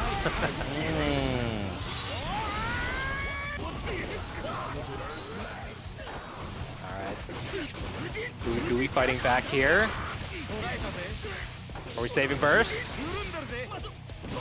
MacMen's not gonna pull an OoeyGooey. Ooh, I like it.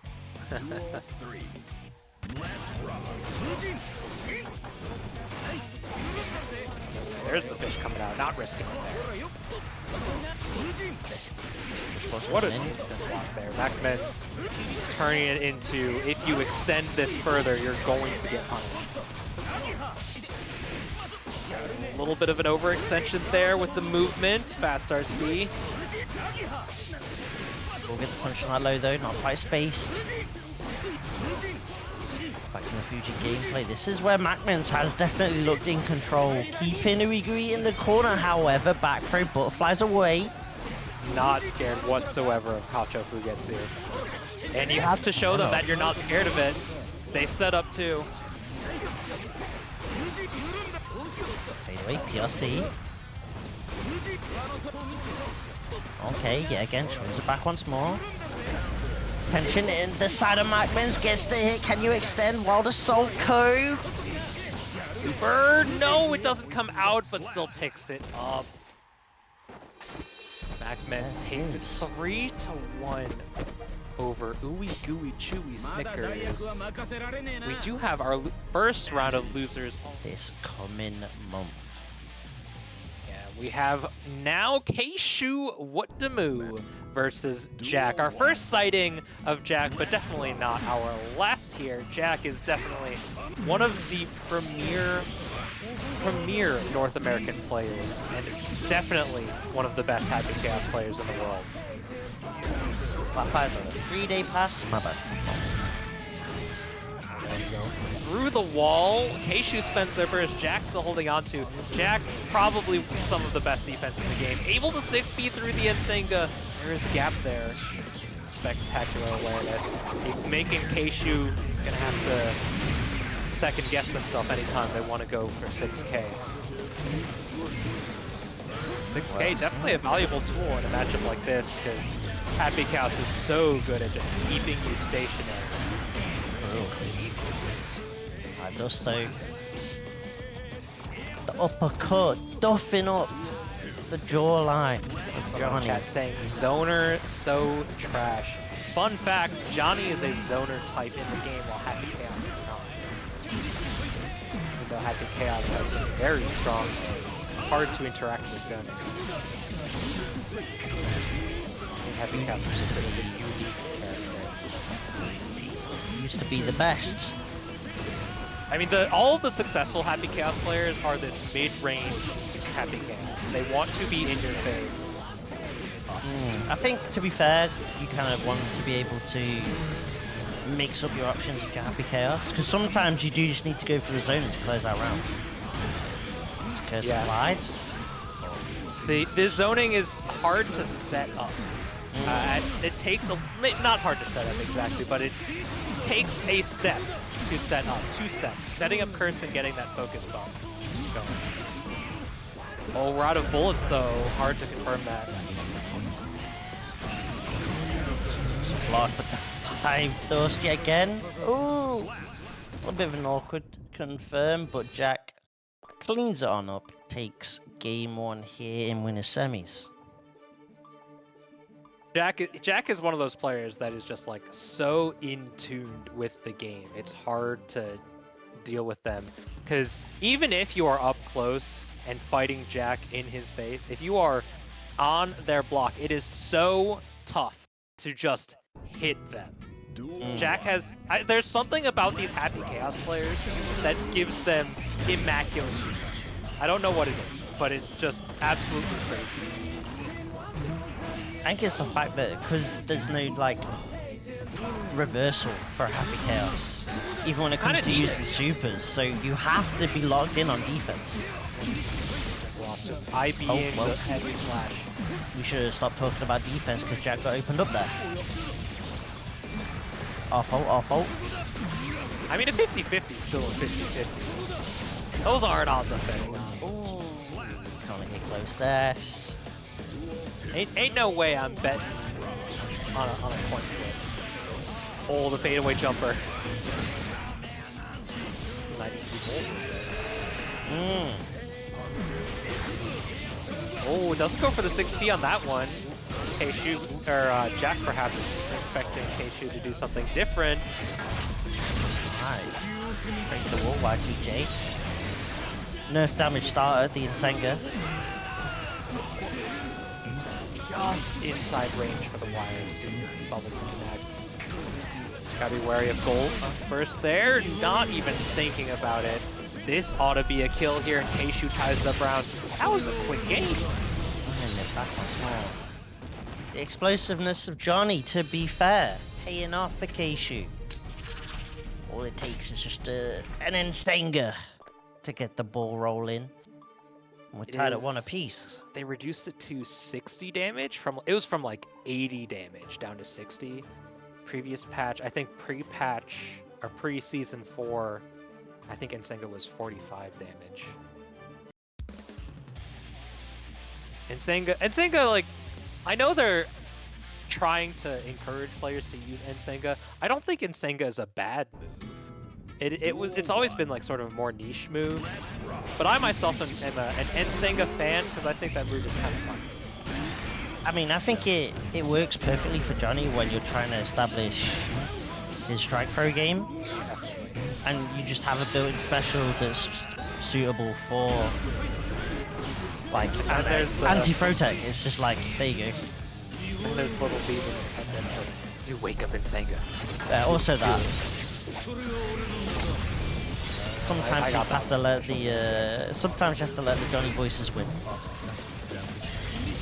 Establishing that full screen game. There we go. Once we get started, it's going to be hard to prevent them, but Jack getting thrown within the smallest gap. Kshu finding their entrance and turning it into offense. A knockdown. We have a mix-up on deck. Very steady aim connects. Doesn't get the curse applied though. Because we were already locked on, the dash didn't do anything. Oh, bonked. Samoan headbutts coming in. The roll actually still catching the Johnny. That's so rough. And Slum needs one more tag. Probably could have just gone for the wall damage and that might have been enough, but maybe didn't believe just because it's Johnny. I really don't know if that would have killed. That's like a... It could have been magic. If it doesn't kill, it makes it so much worse. But you have that offensive position where you can do that mix-up. And Happy Chaos with some of the best wall slump responses in the game, that makes it just such a better position. Yeah, I remember seeing the patch where they sort of tried to nerf the burst gain off the wall, and I was like, oh god, Slump's gonna be back. Oh my god, the burst bait. Yeah, there aren't a lot of characters that can effectively get into slumps. So I think they are few and far between. Happy Chaos is really just the main offender because he's so good at continuing to hit the opponent while they're still standing. Yeah, Eno kind of up there as well, but Happy Chaos especially. It was like literally off the first bracket I saw when it had that change. it had Tiger Pop in, who was immediately going back to doing like wall slump setups. I was like, oh my god, oh no. Yeah, I mean, Tiger Pop's definitely a goofy kind of player. So I'm sure they have a bag of tricks. Oh, really comes out whenever someone's stuff gets going like that. But Jikh is definitely the kind of player that likes to play this neutral game and pressure, even mid-screen. I'm surprised that even crossed up. Lemon biscuit mix. Keeps on rolling. Air to airs the JP. Towards the guns. Deus Ex Machina. Through the wall. Good situation. Catches the super RC. That was the startup of same iDom there for sure. And this is a strong Guts crush, so he's definitely there. Popping all the shots. Jack on set point looking to go to winners finals here. Jikh definitely no stranger to the winners finals and just pulled out a gun, avoided the car pop on the turn up. Even like Indiana Jones. So that's a nice sword you got. I've got a gun.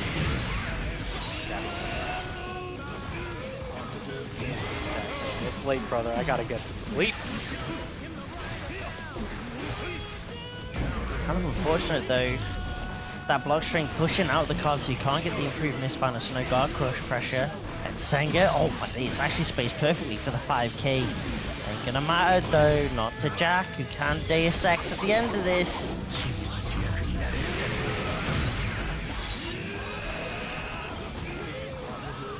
Another safe jump set up.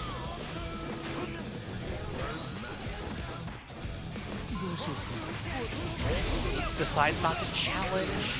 Okay, knockdown. Potentially FD. Gotta do something with this. We get another vault. No, 6p on the dash up. Shut down. Ugh. Bro's got his headphones in. What you listening? Just had to see what they do. Hellfire. We got Leo on screen. Everyone loves Hellfire. Love a bit of PTSD in the songs. So instead of reflecting, Oh yeah. dual one. Big Blast Sonic. Damn, that's a We throwback. got Symphony. Big Blast Sonic is an excerpt song. Big Blast Sonic is an absolute banger, but that's an excerpt song. You allow it. In the rule If of we're cool. talking about a non-strive, we'll just make up 2S. Can't go wrong with Holy Orders, Speed Justice, Be Dead. Ice and Storm. Oh, Leo 5p though. Run through again once more. Back turn Leo, such a menace right now because of that dash momentum. Oh, toss him. Ugh.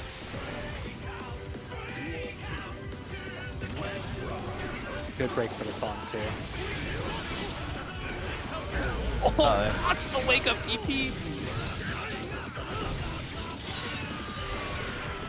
We saw Marvelo being pretty liberal with their usage of DP in previous sets we've seen them playing tonight. I have to wonder if that was supposed to be just a regular normal like R slash rather than the cross beam. MFCR taking game one here. And already kind of just playing a little bit around Marvelo's options.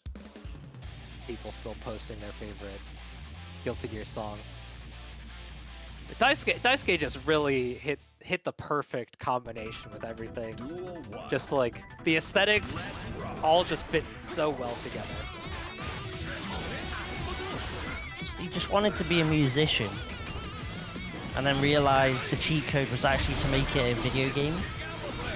Yeah, a lot of really great little music homages in a lot of in the game in general.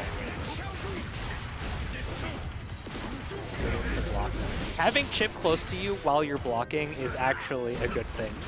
Much to a lot of players' confusion. Muscle memory definitely changing. Back turn shenanigans time. trying to get that back turn S going. You whiff punish back turn S? That's insane! That move is humongous and active as all hell. Oh, Eisen Storm! Not quite working out. 2DRC. Oh, trying to get cheeky. Not sure what MFCR was up to. They're just sort of walking backwards. Or should I say forwards and back turn. Yeah, I think tried to backdash in back turn. Oh, speaking of dashing in back turn, there it is right there. While it is a lot scarier now that he can get that dash momentum and dash cancels in back turn, it does make his combos look a lot cooler. Change. Oh yeah, like the loop back turn ones. They're so sick. They look fly as heck. Clash confirms into the overdrive. This Chipp guy, he could use a little more meat on his bones, I guess. He is buff, but he's a lean buff. Oh, it looks like he got stuck in tightrope there. Rough spot. Leo ain't gonna care though. Happy just to get that flash kick off. Still stuck in the corner though. Oh, as soon as the tightrope vanished, Marvelo decided to back up. Makes sense. Gets the knockdown. Oh, finally! Trying to chase down with a close S's, eventually gets the grab. Back turn H connects. I love that little dash break with the back turn K there. Makes the spacing so much more confusing. The guard point. Chasing down, dash cancel off the 5k. Ain't gonna work out though. Marvelo doesn't quite get the tag. Blade. EP, and we had burst on back of just in case. 5H coming out, gets thrown for our troubles.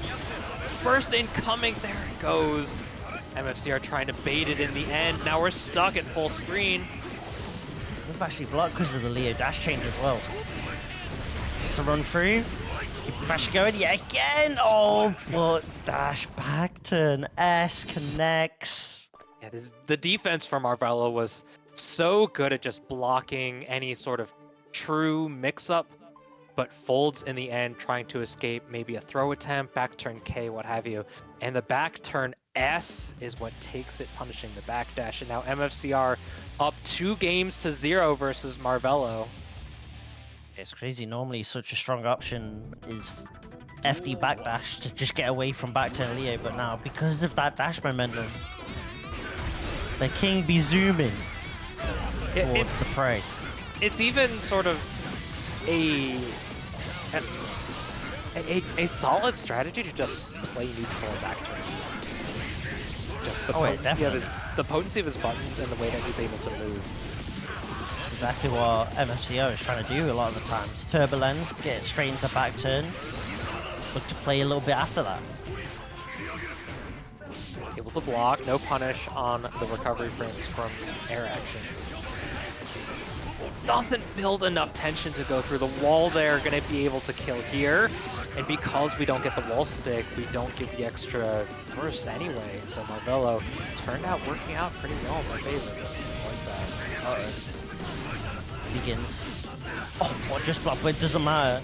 You've got to hold the Oki still. Oh, never mind. Cross up DP. The bust out blade pays off. All run combos. We'll be able to get some positive bonus. Decides to go through the wall without spending a super. In fact, that air super would keep them center stage without even breaking the wall anyway. I have to wonder, Marvelo, with a ton of tension to their name, do they want to spend a burst if they get even close to getting hit? Moves out. Marvelo trying to chill. Oh my god, the adjustment, and gets the cancel into the overdrive, denying any cheeky bursts. MFCR just making the decision for him. Jikh said, yeah, you're not bursting, you're holding on to it. Whether you like it or not. Oh, basically a parry now. Counter hit, what a whiff punish. Not close enough for the micro dash 2K. Just watch that, insane from both players. Oh, the Alpha Blade dealing with the Eisen Storm, but MFCR just lets it rip once more with the flash kick. Oh, god point. This is the forward drift. Just the dash overhead. We're gonna go through the wall. Yes, from downtown. He's on fire, dude. Ain't quite enough though. Need to cool down just a little bit. Just a tiny bit. Oh, the 5D connects. MFCR moving on to winners finals. Yep. Leo, a matchup that I don't believe we have seen on stream. Duel 1. Let's rock. Yeah. Spending the sword early though. Doesn't get too much of a reward off it. Yeah, trying to get the opponents to the corner very quickly, I think, is something that Ram is very good at. But if you need to be more in tune with how you manage your swords when you do that. But if you can do that well, Ram is going to be hard to deal with. Losers round 2. Jeez, that's a crazy run. Oh, parries. Gotcha, Fugetsu. No flips here. Little flippy do. Something, no one knows what it's called. It's something in Esperanto, that's all I know. Shout out to Esperanto, no one knows that. Run up these. Oh, just barely close enough for that wall bounce I feel. Gotta be careful, 100% tension for Tenack. They're not close enough for any of our long-range confirms. You get a knockdown, just do a quick run-up wait, and if they do Mortabato, you can parry it. I want to see that happen. Oh, never mind, he spent his tension already. I completely missed it.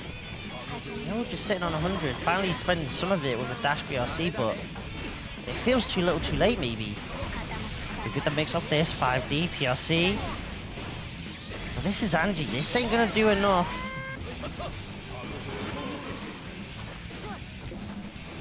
We're fighting at this full screen, and that 2P. 2P coming up. One of Anji's better buttons. Yeah, we've seen it a couple times already early on in the set. It's just dash up 2P. Yeah, definitely one of the best 5-framers in the game. Putting in work for MacMens so far in this set. Let's see if that trend carries on. The Anji taking game 1.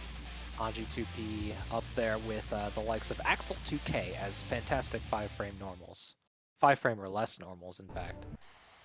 Duel 1. Let's rock. Oh, they got it on turbo. For real. Not quite the right timing on that dust to get the bird on the way down.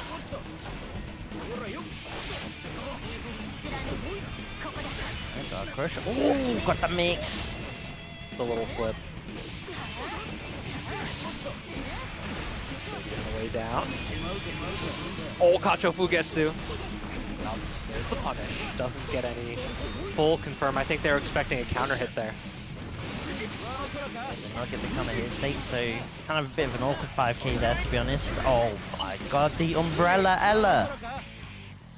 Dude, he just stood there right in front of you. Just wait a moment. 5D. This is a clean confirm. A wall break, positive meter bonus, incoming. Straight off rip like that, overhead. MacMens expecting the close slash, I think. Mercy gets the low, forces the burst. Tenack on the ropes here. 50 tension, just getting some plus frames off Ondo right now. Just building up that risk little by little. Oh, yup. Still a little invulnerable, and then through the end of that flip spin proc, fish coming out. That's the seal out. MacMens up 2 quick ones here versus Tenack. Right, now 2-0 up right now. MacMens been on a tear in the losers side of today's bracket. Trying to continue to do so. No longer has to fight for the brain cell. For real. Has secured the brain cell and looking to go even further beyond with that brain cell. Man. Duel has donated his power, I'm sure, for the Anji team. I'm sure they have a nickname. Anji fam. Anji seems like the kind of guy that would say fam. The Anji fans, sort of like. Definitely. The mix coming in. His leg is so long, he doesn't even have to drift forward on that. Just straight up fast backdash BRC. MacMens is cooking right now. Hold the throw as well. Mac barely misspaced their run-up throw. Barely! And MacMens was able to punish them. Rather than resetting to a throw tech situation. Catches them. Post overhead situations. Just get the under pick up here though, Tenack. We'll be able to extend a little bit. Yeah, we're unable to go coast to coast anymore, but still plenty of damage though. Oi, oi, oi. Okay, MacMens immediately trying to spin. Ain't gonna work out. Tenack staying alive. Yeah, still in a troubling position here. Not a lot of bursts to their name. Yeah, and that lack of burst might be it for Tenack. Stuck in the corner right now. Counter hit started for MacMens. Cashing out the overdrive for all the damage. It's going to be a strong positioning for MacMens. Likely a one-touch situation. There's the 5D coming out right when they gain the meter. That tension bonus coming out for them, and MacMens moves on. SYMPHUUKAI picking up the crown here. Our last bastion of Testament here in TNS number 145. Guilty Gear Strive, the last Guilty Gear TampaNeverSleeps tournament of the year. The winner goes on to face Marvelo in top 6. First out. Both swords gone too. You can't pick them up. This is the only iteration of Ram where she can't go and get her swords. Schmicks. What a challenge on the teleport, preemptive as well. I kind of knew exactly what's happening there. Yeah, that's the kind of interaction that SYMPHUUKAI is going to be thinking about for the entire set, because that happened so quickly. You have to think about those teleports. Oh, probably tried to get the 6P out, but hella late on it. Ain't gonna work out. Core reaching. Keep your hands to yourself, Akeno said. SYMPHUUKAI, go through the wall. Oh, wine and dine first. First gone on the side of Testament. Rough spot still because Ram with 100 tension. The flip. Oh, see, Calvados gets snapped out of existence. Yeah, Calvados, there was a damage nerf. However, it does like a million hits, so it's so strong against Guts. The likes of Mortabato, 2 swords would not have done just as much in the end. SYMPHUUKAI goes down. Akeno 1-0, a strong showing so far versus the Testament.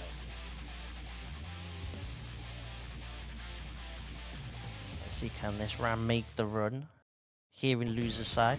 Duel 1. Starting off strong so far, putting on plenty of mix.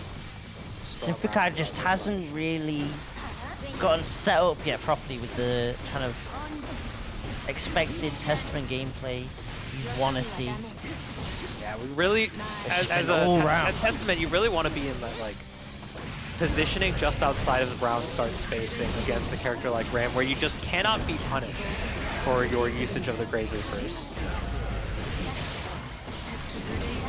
Oh, but Akeno has 100% tension, 50 spent with a quickness though.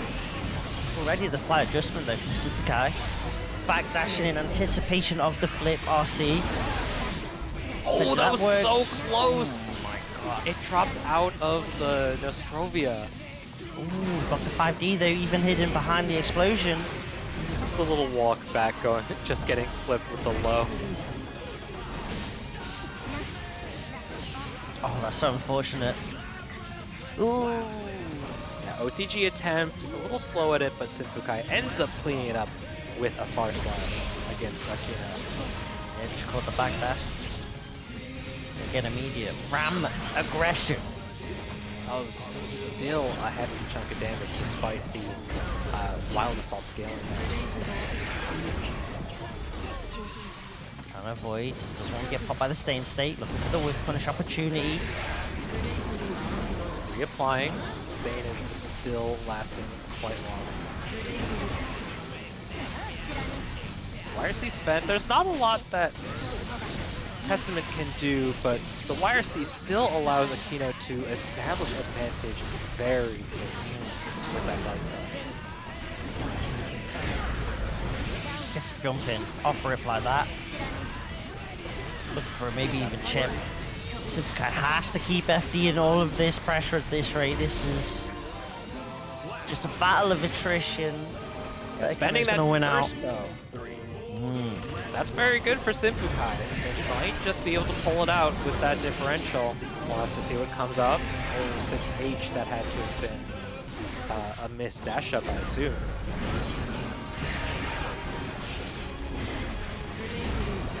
Alright, trying to get some pressure going.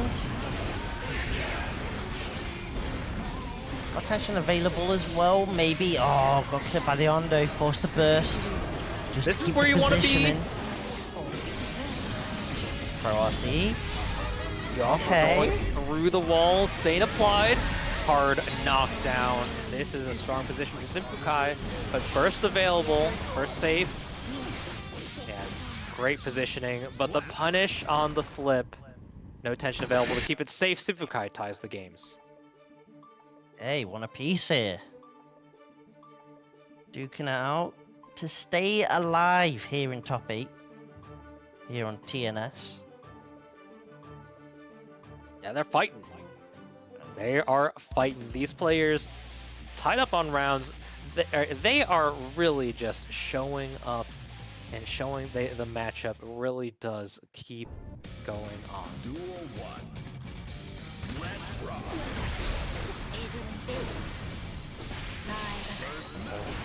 Hard situation. You get that guard crush from downtown, and it is difficult to contest it. Spanish challenge though. Okay. Pressure with the teleport or more Bao eventually finding the gap in the block string, blows it up. Stay in state, flip, don't care. Back to the corner so quickly. SYMPHUUKAI has a burst available. I have to think it won't be used if we're having a long-term perspective. But right now, they're out of swords. The opportunity here. Forces the ram burst. Oh, bit of sign. The block. The flash. Oh my days!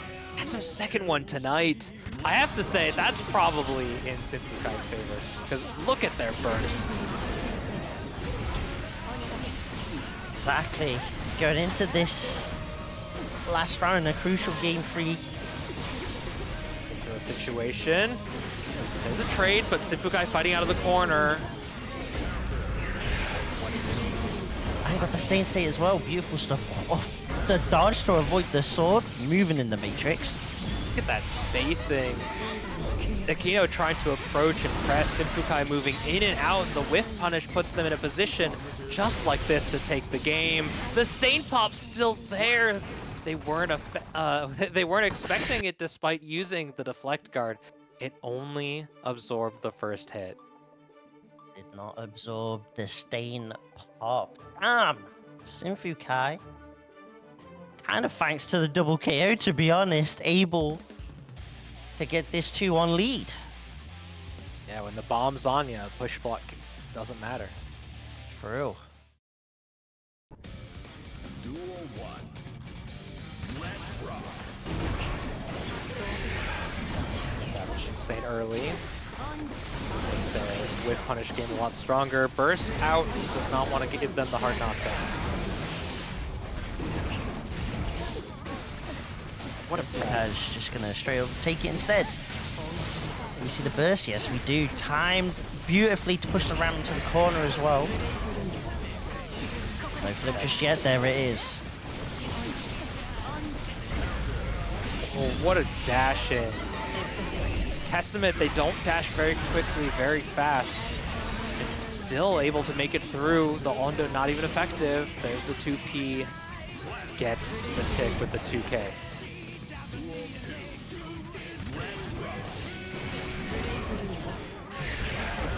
Check in. Counter hit poke. Pick up as well.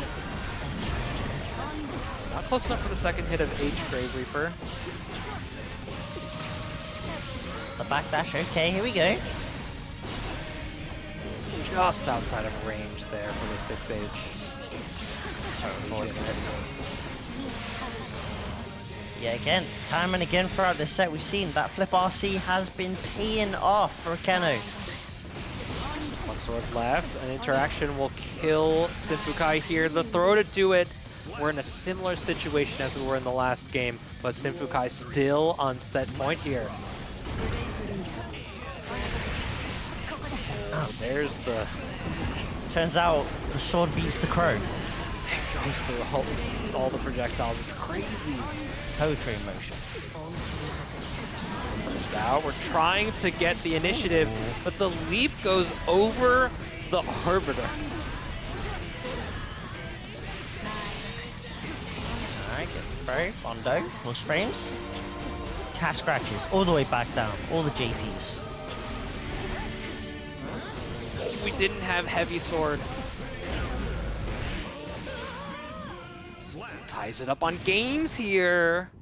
Oh, baby. Another game 5 here today.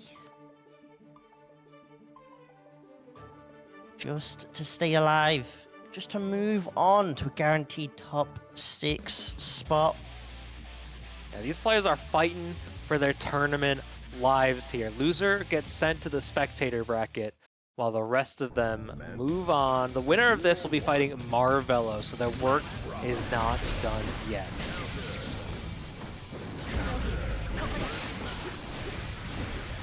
SYMPHUUKAI kind of getting clipped counter hit just because they're trying to just claim a bit of that mid screen, set the pace of this last game, and that's working in the Ram favor. Oh, start with the sword clipped. Yes. Oh. Okay. Caught them in trying to advance. Put the girls on them. If we can get to the corner, this is going to be a kill, right? Trying to be burst safe. They don't spend it, and SYMPHUUKAI moves once more onto set point. But both of these players basically at burst. God, that's got to be the worst feeling. On the start of the sword getting clipped by literally right at the end of Grave Reaper. And you got to wait just a little while. Sword now back immediately. Spends. Guard crush. Ooh, the slide drop. Tried to make it a mix. Ain't going to work out. Gold burst though. Burst working out well for them. They already committed, but now they get the resources back. But SYMPHUUKAI getting space away from them, and now they're returning to the corner. Focus on as much as possible. Bunch of tension on the Ram as well. Don't get cheap with no resets. Just take what you can get. Positive for the Testament. Ram almost at full burst. The fake out with the swipe does it again anyway. Yeah, they spent all of their tension for it, but they didn't have slash sword, so they didn't get the confirm they were looking for. OTG on the Daro there. There's the low Arbiter. Out of nowhere. The Arbiter sign. Jeez. At that range, using Arbiter is scary. They duke it out with. Duel 1. Alright, let's see. Oh, we're leaning. Fault deal. -1 at best. Oh, not caught blocking your legs.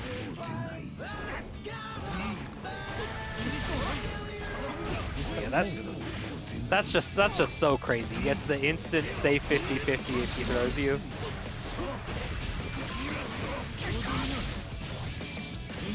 Crazy.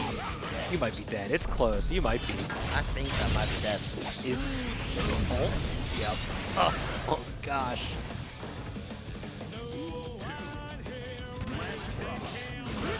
Realistically, there's just going to be so much pressure anyway. Too much to deal with. Oh, the butterfly to G. Okay, that's a dynamic I haven't really thought about with the change to overhead. Oh, it's on turbo, I swear! Press, hold, and pray. MacMens ties up the rounds.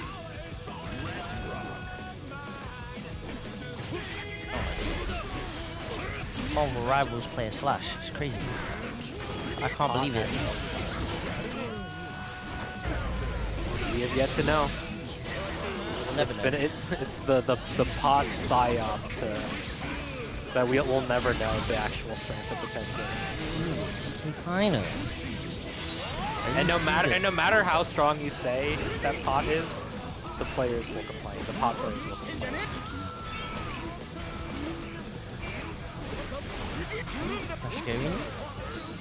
We got RCs to extend for days. Oh.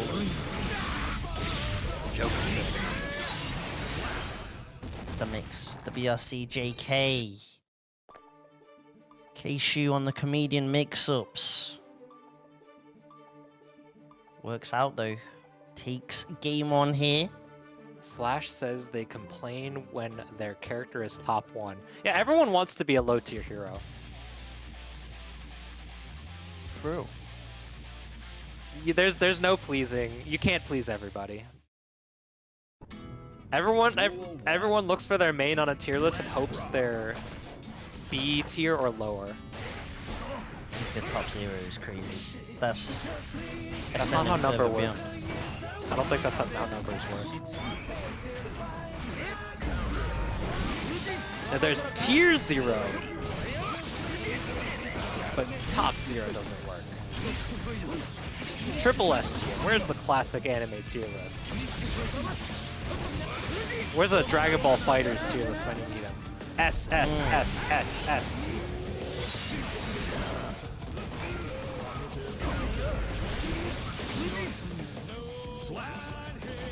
MacMens trying to answer back a little bit here. Loses quarters. We're off to such a strong start. Double overhead. I got it. I never see JD used like that. That was crazy. Up extension. Where'd the burst? No. Stick denies the burst. Oh my god! Nah, okay. MacMens knew. Okay. We saw MacMens do that against OoeyGooey too. That was cold. Oh my god. I mean, I would not have wanted to gotten hit by it like that. If I'm Kshu, I am rolling my eyes, leaning back into my chair, and saying, "Oh my god, I can't believe I just got hit by that." For real. Jesus. Oh my days.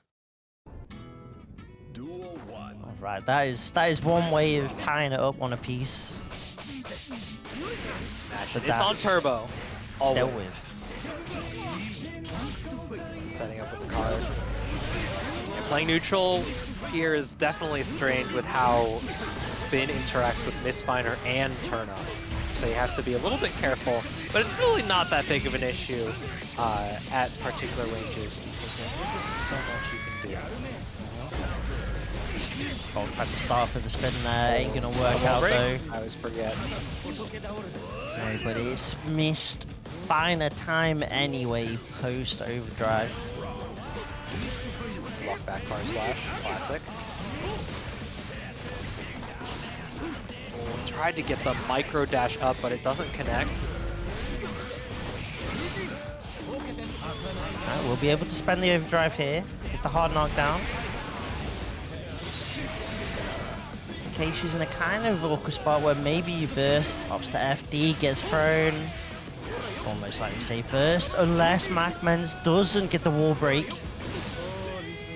Oh, I admire the gumption. Put out the 5K as a bit of a stop sign, but the perfect spacing on Fujin so that it doesn't interact with it other than a trade. Great size mob. Dig in the mix. Defense though on the side. Still gets clipped low, trying to get out the corner. Pressure back once more. Kshu Still holding on. Oh, not for long though. Definitely a run-up insane.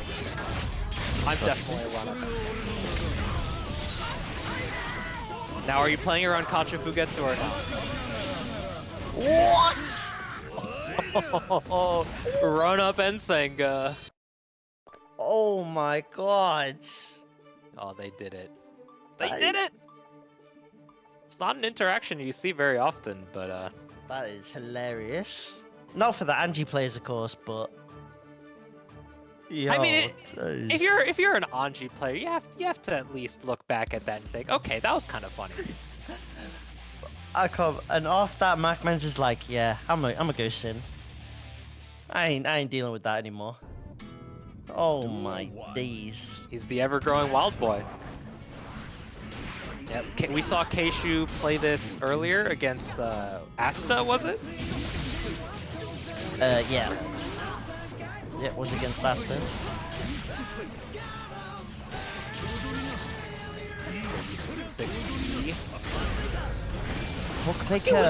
He was so far away. What was the reason behind that? He was so far.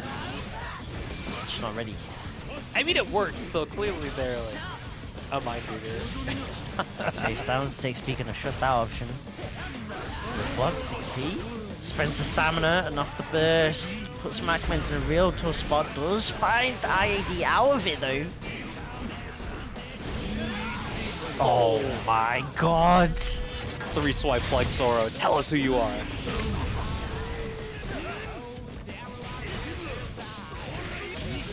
Jesus. Set point for the Johnny here, looking to move on to loser semis. And end the losers run of MacMens. Starting from losers round 2 all the way to losers quarters. Gosh. Jesus. The first IB could potentially be an accident. The second one, that's definitely on purpose. What a punish.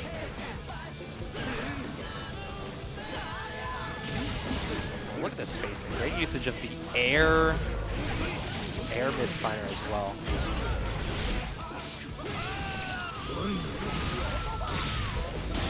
Early super cancel. Make sure that we get that hard knockdown off of it. It's That's not a safe though. jump. You got hit. That's not a safe jump. Oh! It's not safe to 9 frame reversals. How fast does Sin ride the lightning? I always thought it was 9 frames. I'm going to Del Sloop right now.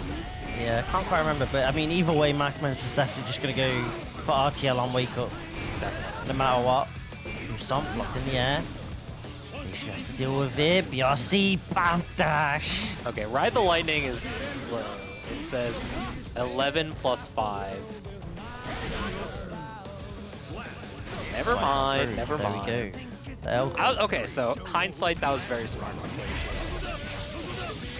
Because DPRC does not exist anymore. Ooh. What a time to be alive. Oh, good mash, that's -1. Oh, not sure on that. That's unfortunate.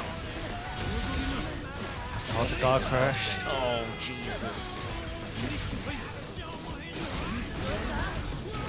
Johnny's safe jump is not amazing. In fact, it loses to 9 frame reversals.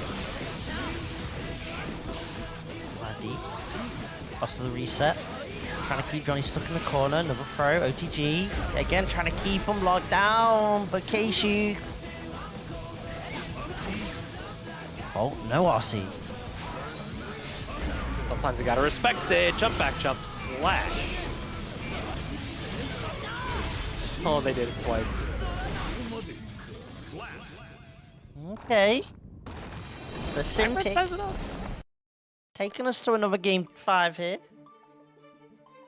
Yeah, Kai's is 9. Kai Ride the Lightning is 9 frames. That's why I thought it was. Okay.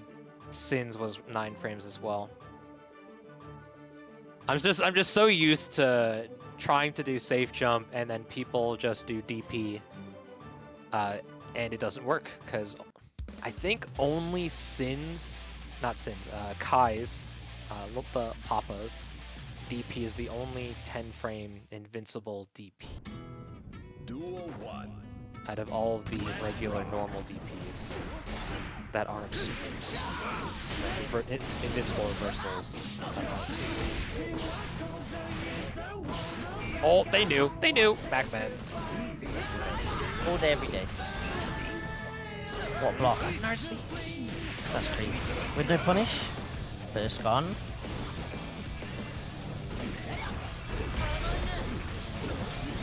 Still just blocks off. Oh, what a block on the roof stomp.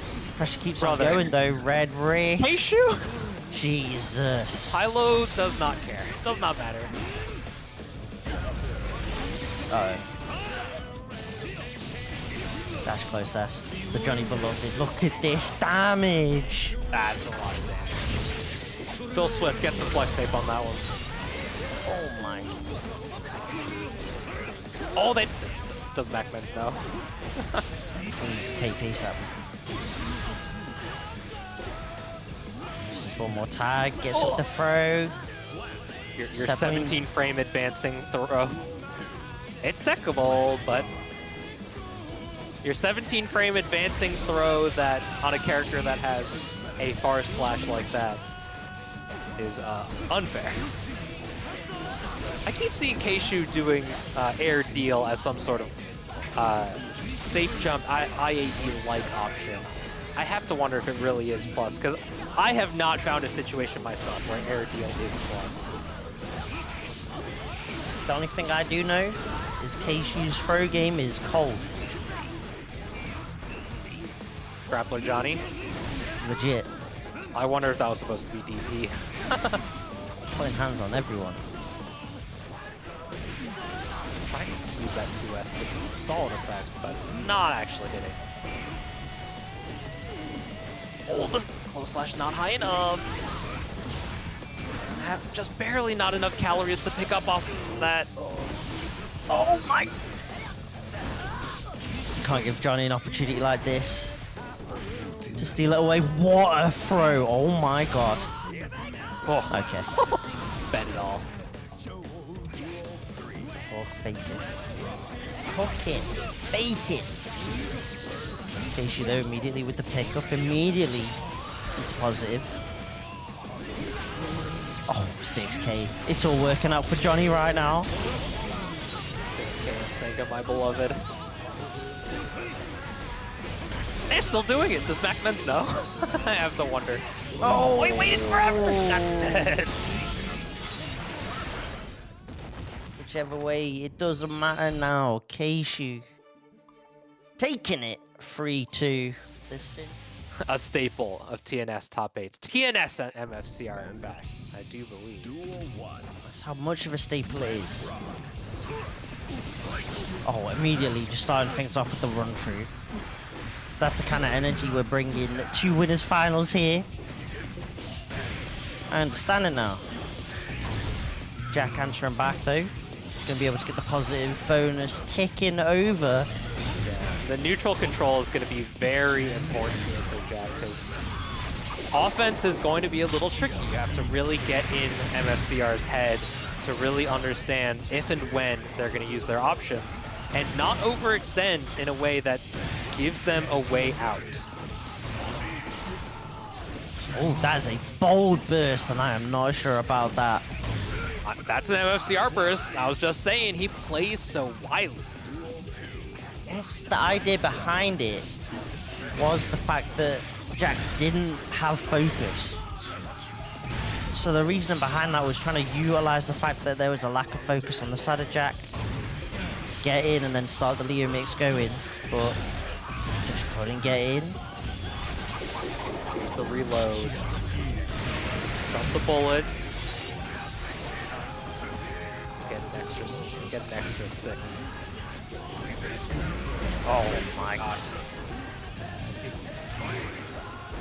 Hold on, wait a minute. Had to get the throw off, ain't gonna work. Did have burst, opts not to spend it. Yeah, Jack taking game 1. In the position that Jack is in, it's sort of...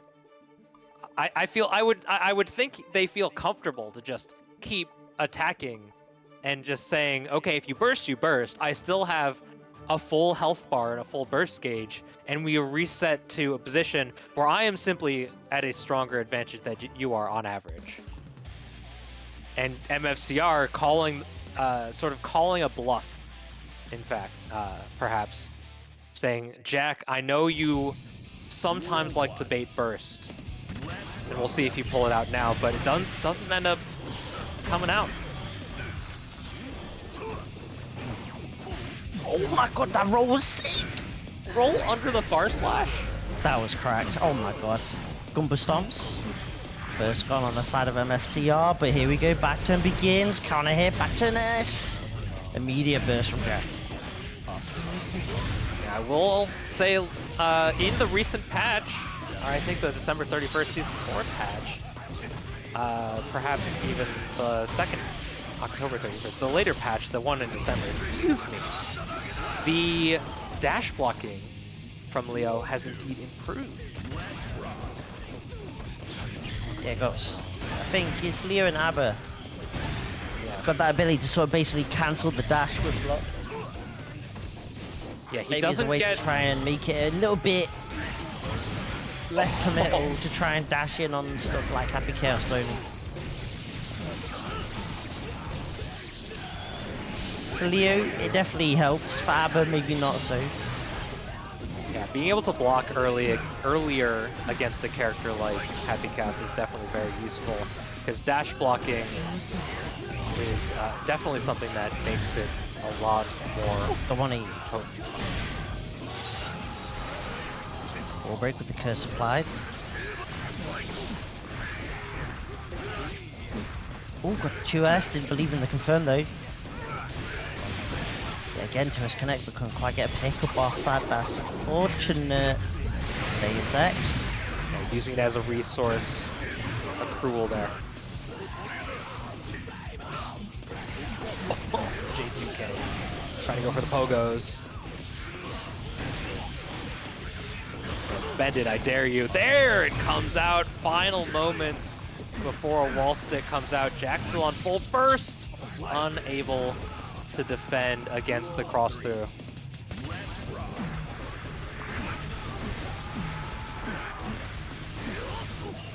At the blocks at the back turn.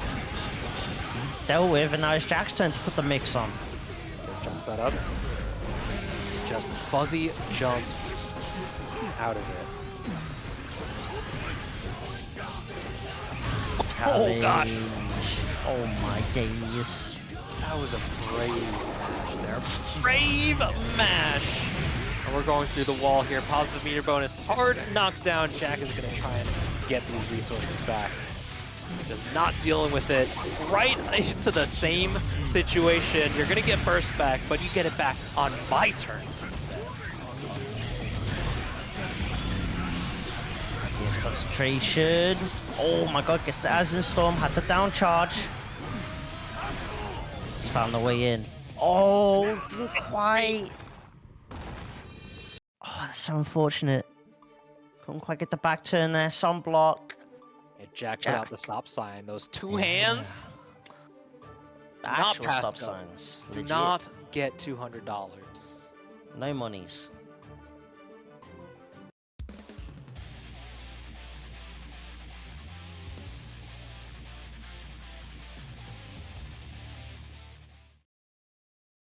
Man. Got 2-0 up here in winners finals. But now the leggy, that 5K. This character Happy Chaos, such a zoomer character. You like pressing buttons? Time to play Happy Chaos.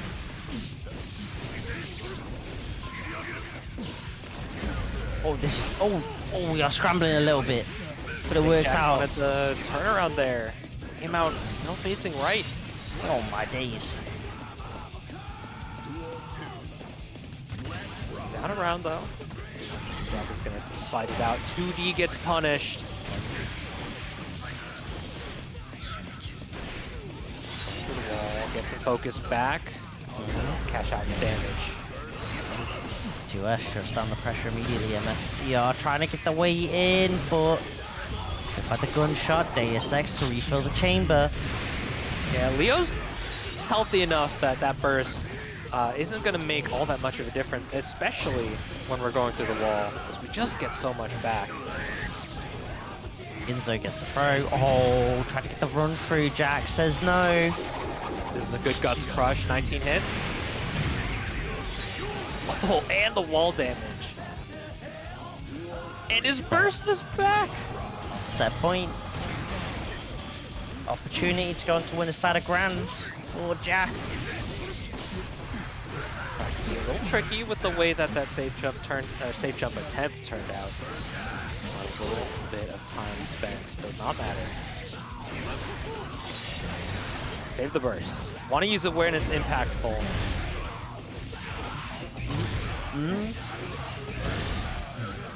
All the way to the corner, gonna break the wall with Deus Ex Machina.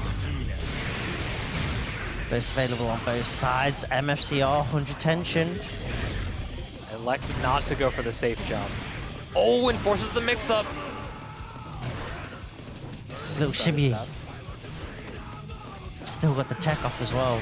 Oh, spacing on the 2D. So cracked. Straight into Deus Ex. I'm surprised that a burst didn't come out. Jack was on low focus and no bullets. Now no focus. Still has a burst available. BRC forward. 5P trades on the JS, and Jack is our first player to qualify for Grand Finals on the winner's side.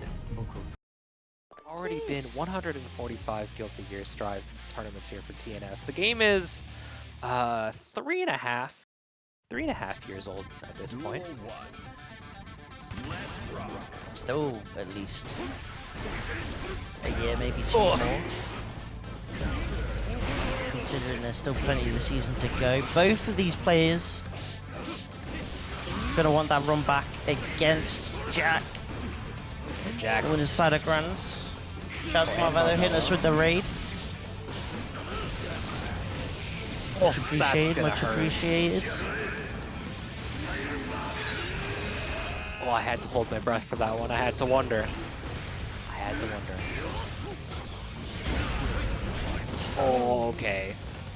Yeah, that went to the projectile clash. Doesn't matter in a situation like that, but boy, does it help. Yeah, admin's found a change. Could definitely make it a little bit more difficult for Leo in the neutral, especially the ones that are a bit boom happy. Going through the wall, using that Joker trick to great effect. One of the better confirms that Johnny can do, especially when it goes through the wall like that. You gain so much space from it. 2D, my beloved. Gets the pickup as well. He just throws himself at you. Are we slumping? Oh yeah. Oh, this Kshu guy just loves that corner escape. Oh, yikes. Are we gonna go to the wall? No, we're not doing the fast RC. But it's okay because we get the back turn H anyway. MFCR picking up game number 1 here in Losers Finals.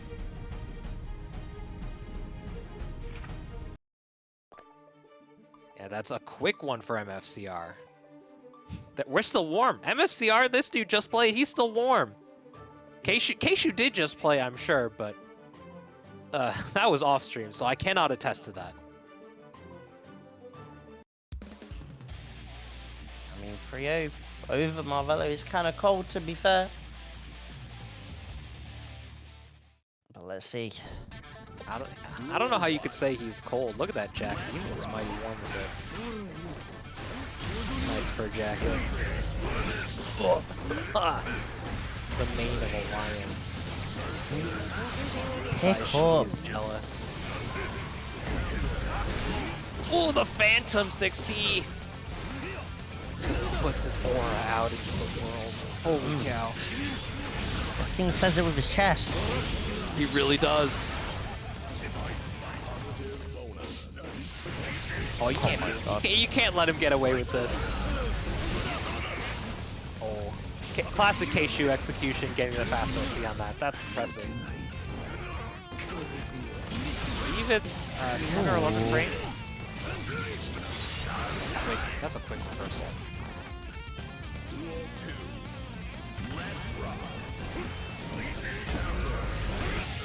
Oh, okay, you're... Kshu, you are absolved. You are absolved of that walk-up block.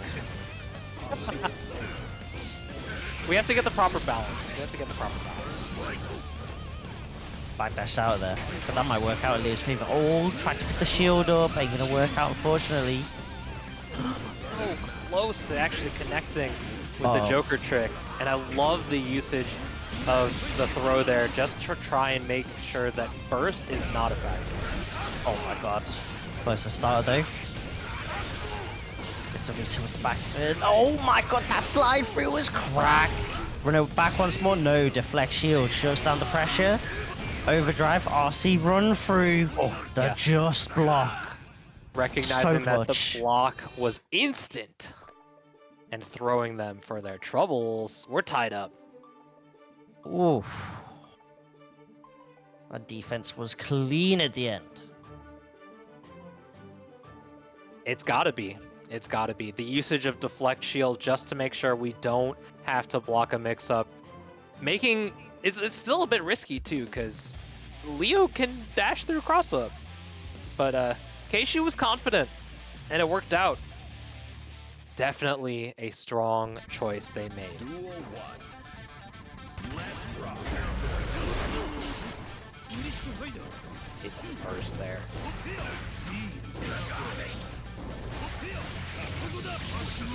Okay, knockdown.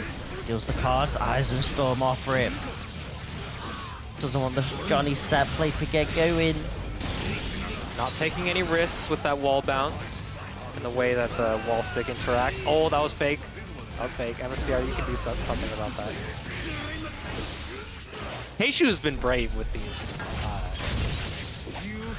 air quotes safe jumps against characters with 9-frame reversals. Duel 2. Let's rock. It is a knowledge check. It is a knowledge check. And if it's not getting past, keep throwing out the test. Oh my god, got the dash out. That was so sick. The dash into flash kick. That's gotta be tricky. On the wake up. That's different. This guy MFCR, they're just different. They truly are.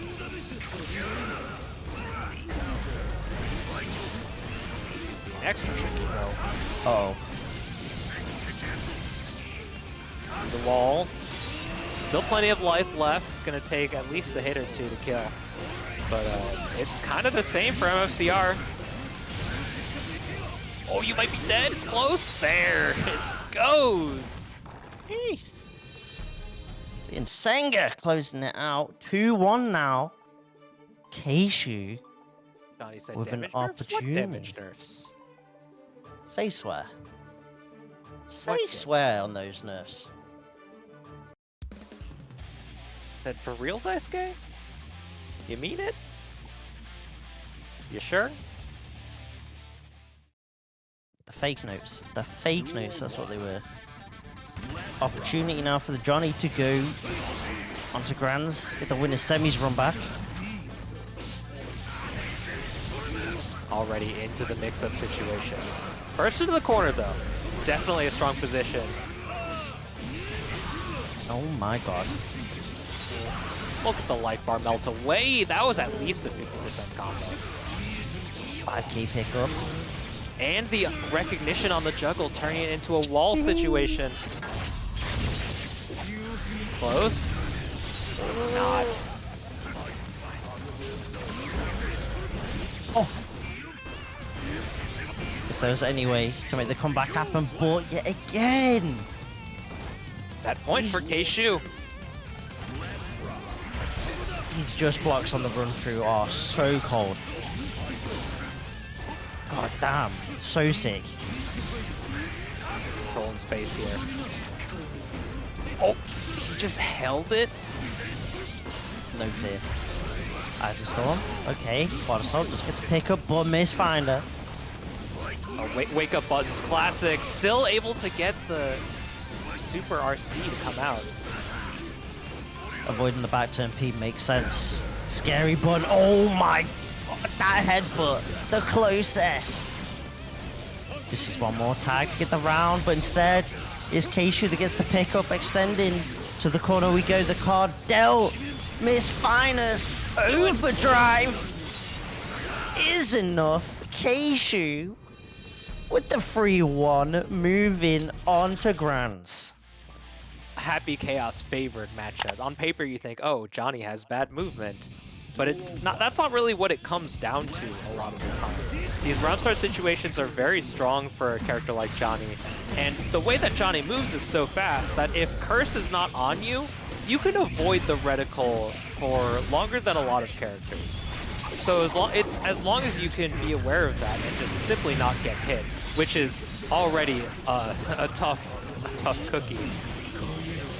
It's not going to be that bad. Problem is, I'm just seeing Jack just do pure gap instead. The unexplainable. That's the difficulty here. 2 S's. Keep checking the toes and eventually the overhead comes in the 5D.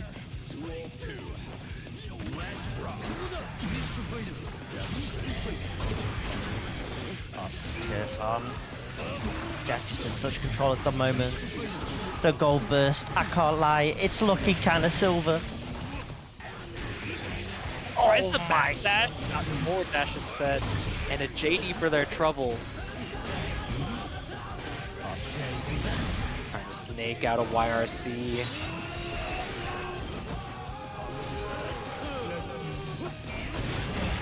BRC unaffected, we're out of focus. Chance. First popped and now the concentration back to full. Let's get the vault. Let's get the deal out. Let's get the close S anti-air. Okay, hold on. Electing not to go through the wall until we can guarantee a super, but Jack simply getting hit makes it less of an issue. The BRC just gain allows Kshu to tie the rounds. Oh, good recognition on the crouch and confirm. Zephyr, get the deal out. Put the pressure on. Looking for the throw tag. Yes! Jack ain't biting. 2S is such a good button. Holy cow. Okay. No deflect for you. He was too close. The S Mistfinder just didn't even connect. Like I mentioned, that 2S, yet again, works out. Deus Ex. Trying to bait out Gold Burst, perhaps. Blue Burst comes out. Oh my god! Not only did they hold back in order to block the YRC, they sheathed the gun. They put it away. They were simply just ready for it. That was exactly what you were looking for. Jack ends up taking the first game in a confident interaction. Jack really said that YRC is more like BIRC. That was rough. God damn.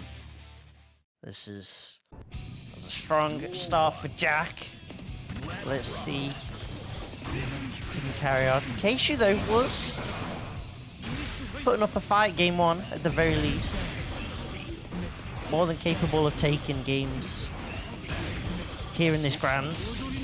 Finds a moment to challenge, knockdown, deal. The backdash though. Out of bullets. Punishes a RC start if it looks like. One bullet in the chamber. Oh, catches him pressing. There's the super. Now we can do IAD without a bullet. There are no invincible reversals available. Fury function dealt with. Oh my god! I don't know what side that was supposed to be on. I was thinking, oh, is there a 6P coming? I have no idea. Oh, Jesus, the roll. Low on resources. 6P comes out, RC available, seals it out. Kshu, the burst is gone in this second round. Jack, very strong position. And here's running away for the reticle. Johnny's really good at it. Problem is now, The full screen just draw and jump just doesn't work against him. Punish. For the mix. No bullets. Oh, ain't gonna matter. Bombed on me. Something that makes Jikh, one of the things that makes Jikh so strong, he's so comfortable playing without bullets. It's something that you really don't want to be put in that situation, but if you have to make it worth the while. You have to make it, you have to be able to escape it. At the moment, oh my god, just outside of 2S range. Okay, she finds a way in, but YRC shuts that down immediately. Oh my god, the mix. Jikh extending all the corner, way. But the bullets, no bullets meant we didn't get the stick. We have to use what we can right now. It's one hit. Walking overhead, guess is right. Oh, but no pickup. The 2P confirms into the 6S, and now Jikh is at 2-0 on winner side of Grand Finals. No reset in sight. Could it maybe a bit of different story if there was a pickup? Oh, I'm not sure. Kshu's definitely trying to put up a fight here. I mean, Kshu's getting hits, but they're just not mattering. A few drops here and there, Jikh is able to take full advantage of the opportunity. Burst into the corner, 6K able to catch out the jump out escape. And but steady aim means that curse is applied. And that's a real spot for anyone. Deus Ex Machina, they're going to refill the chamber. Not a lot of concentration to work with at the very least. You have to be a little bit careful of that. That's why we're not seeing gunshots straight away. And despite the bullets and the reticle being such a strong and focused point of his game plan, Happy Chaos just happens to have best-in-class normals that a lot of the time doesn't matter. Throw. Oh, the movement though from Kshu, the dash out. We'll be able to get positive here. Catches the backdash. What a call out. We just got punished for that too. There's a bit of confidence to run it back once more though. That's what I like to see. Breaks the wall with the curse applied. Oh, good chase down. Not in the right positioning to get actual confirm off of it. Oh, the same side. My days. The Limp Bizkit mix. Keeps on rolling through. Deus Ex. First out. That's aggressive. Trying to mess up their tempo using an RC. That's a counter. We're tied up. So close. Ends up getting the kill still. This is tied essentially on rounds and bursts. Kshu is simply trying to stay alive, but Jikh is trying to put the last pile of dirt over the coffin. Tournament point, the roll on through. Jikh definitely feeling like the Elden Ring boss right now. The hard knockdown, Kshu. You've got Burst in a Dream to stay alive, pops it. Yeah, the 2K is a fantastic low profile button. Oh my god, the mix, the confirm. It pushed them into the same side cross-up sort of situation. It ain't over just yet, hold on. Kshu could get the pickup, run the set back once more. Set playing for days, keep it going. There's tension available as well. Gets the throw. Okay. Little by little, the block on the goal burst. Yeah, he's just trying to stay close to you. Oh, there's the overhead. Is that enough? It is! Kshu stays alive. Jikh was blocking for so long, I thought, surely there's no way. We just keep blocking this entire time. Kshu eventually able to break that defense down. enough guesses is all it takes, dude. That last instant overhead. Duel 1. Let's rock. Jack's trying to kill. He's going for the throat here. Instant burst from Kshu, but we're right back to center stage and slowly, steadily pushing him to the corner and through the corner. Hard knockdown, and all of our resources recoup just about. Jack is in a strong position. This is the first round, though. 5 dust. Throw just wants the concentration. What a tech. Oh, the 5D not blocked that time. Rare footage of Kshu not blocking 5D. That's a perfect here. Jack, set and tournament point. There's Bob, gets a steady aim, curse applied. Gets to roll on through as well. Extended, Deus Ex, the hard knockdown. It's gonna build that burst back for Kshu though. The opportunity maybe, with the 50 tension as well. Safe track going right to the corner too. Re-establishing focus. Kshu recognizing that it wasn't a very plus setup.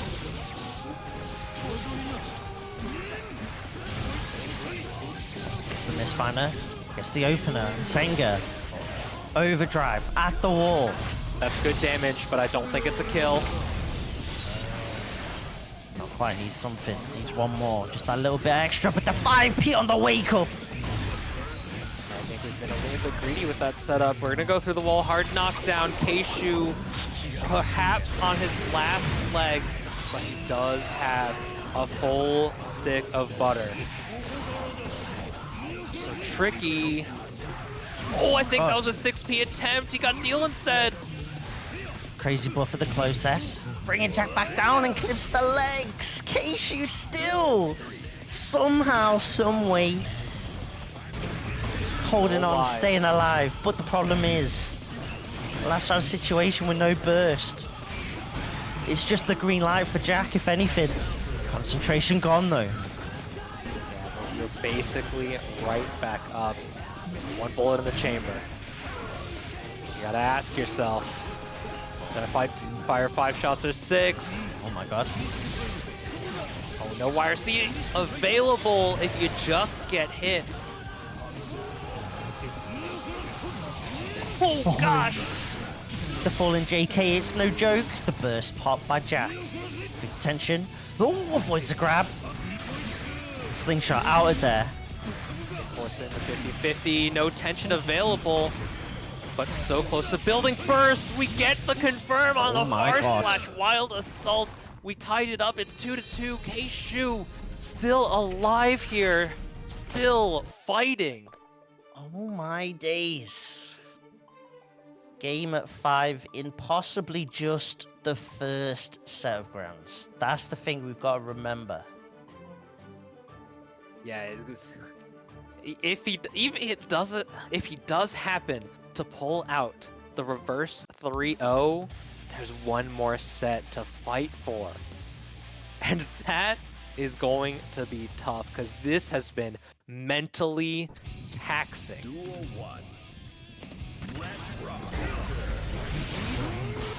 First coming out, perhaps trying to get around a wild assault. Ends up getting the far slash. Orchard, let him know. Put the cards out. Deal or no deal. Turn up means he's unable to get the actual super. Oh my god.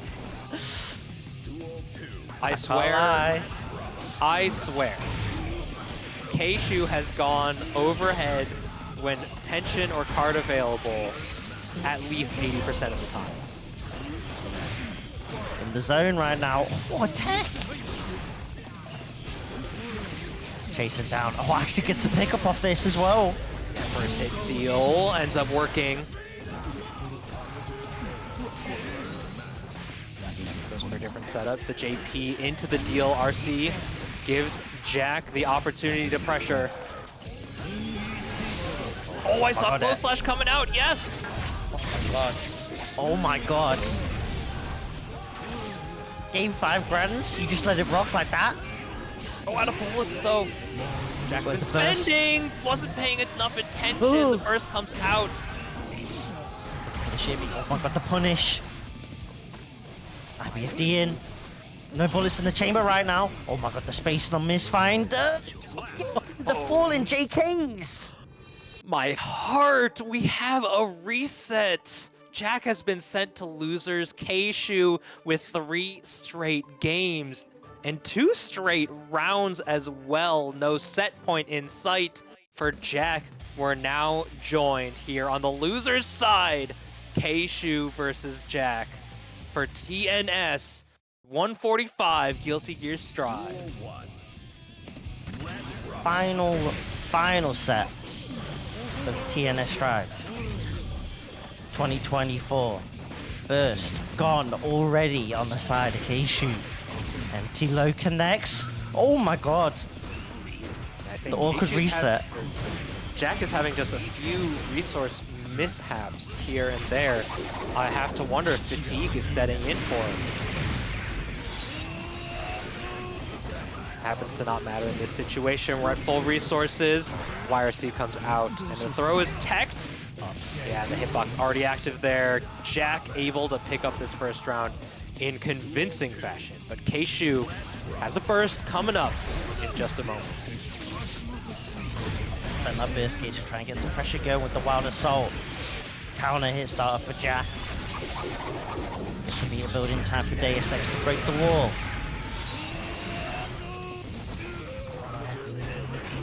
Just running up with the close slash, trying to be a little tricky with it, making things a little different. Burst comes out right when we need it. Oh, and there's the punish. So rare to see the clone nowadays for ORC. Jack trying to return to the norm. Takes game 1 of the Grands reset. Yeah, there's it was 3-1 in Jack's favor on the winner's side in semifinals, but now their set count is getting ever closer, or their game count is getting ever closer now that they're in reset here, but it's back and forth as far as we know.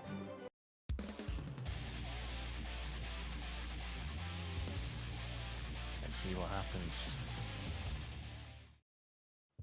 His momentum still may be on Kshu's side. Let's see, almost looking. Get a whiff punish off the dash closest.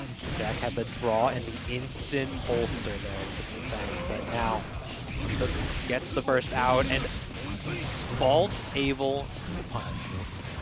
It was crazy. Get picked up by the curse. Crosshair not quite getting the target though. The 6P shutting down the Vault before the RC.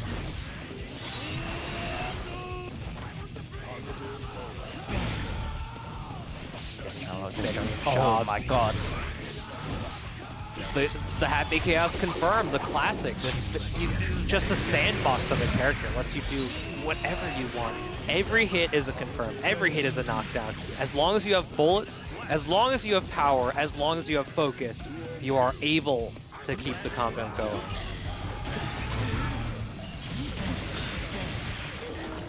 Playing around the mist. Backdash getting tagged by the 2S. The Vault. The clone soaking it up. It's 2 hits, but not in range to actually hit. Happy Chaos gets the dash overhead and just the right spacing, just the right height, and now we have the hard knockdown. Okay, bullets for Jack too. Does have the tension, does have the burst though. Options are available. Oh my god, the tag. Immediately after YRC, no fear. Don't care about no plus frames.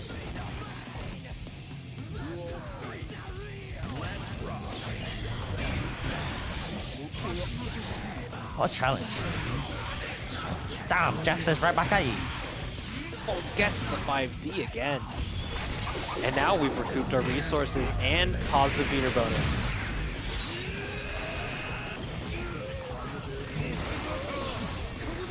Was ready for the safe jump, but the burst activated not when they expected. Got the flash. Gonna work out slightly in Jack's favor though. Tech yet again from Kshu. JP's chasing down. The management, the resources on Jack's side, so clean. Single bullet in the chamber. Using that as a movement and as an attack. The 2K, that'll low profile a lot of moves. 6K included. Oh, the cross up! Ooh. This is what we saw. We've seen this already. First set, grand finals, winner's side Jack. They went 2-0. Kshu with 3 straight ones to seal it out, but maybe this is a different Jack. Have they adapted? Is Jack ready? Are they fighting Johnny? Are they fighting Kshu? They're fighting for victory. This is the possible final game of Guilty Gear Strive for TNS in 2024. Get punished for the whiff throw. We take those. We'll be able to rig that wall. Y2J, okay. 3 swipes like Zoro. Gets the hard knockdown. Kshu's been mixing up how they want to approach. Hold on. And a kill. Hold up.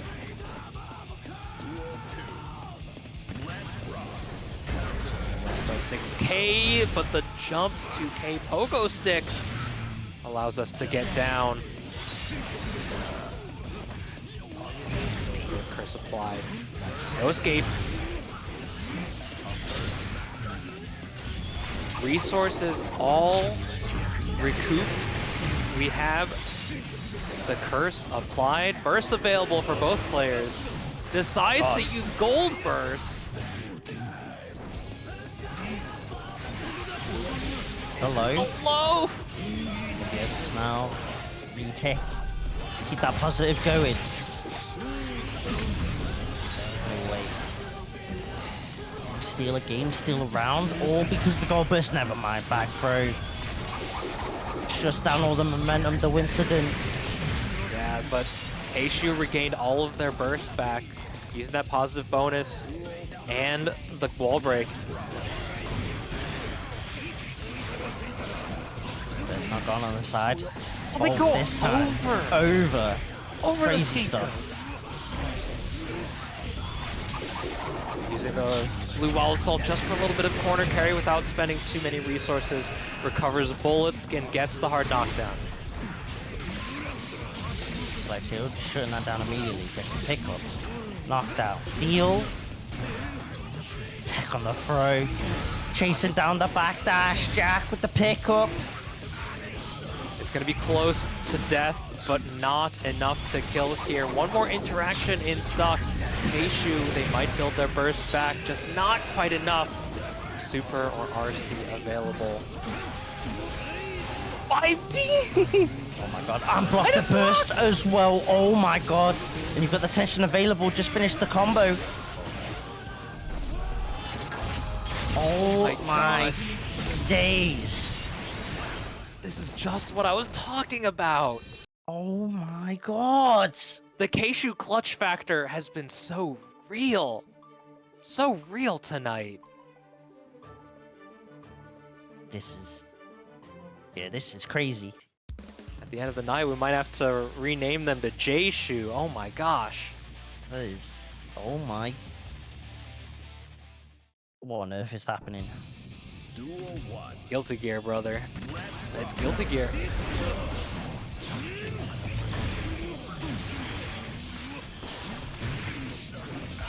Execution fumble to create this situation. It's a strong position for Jack. We may go right into this set and tourney point early on once again.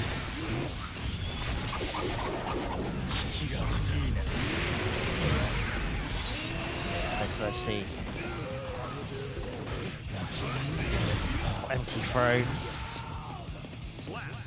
Not gonna risk the burst.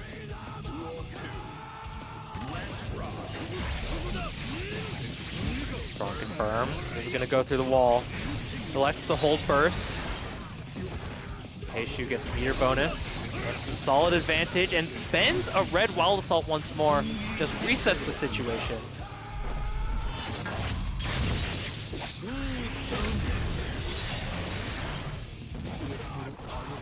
Hard knockdown.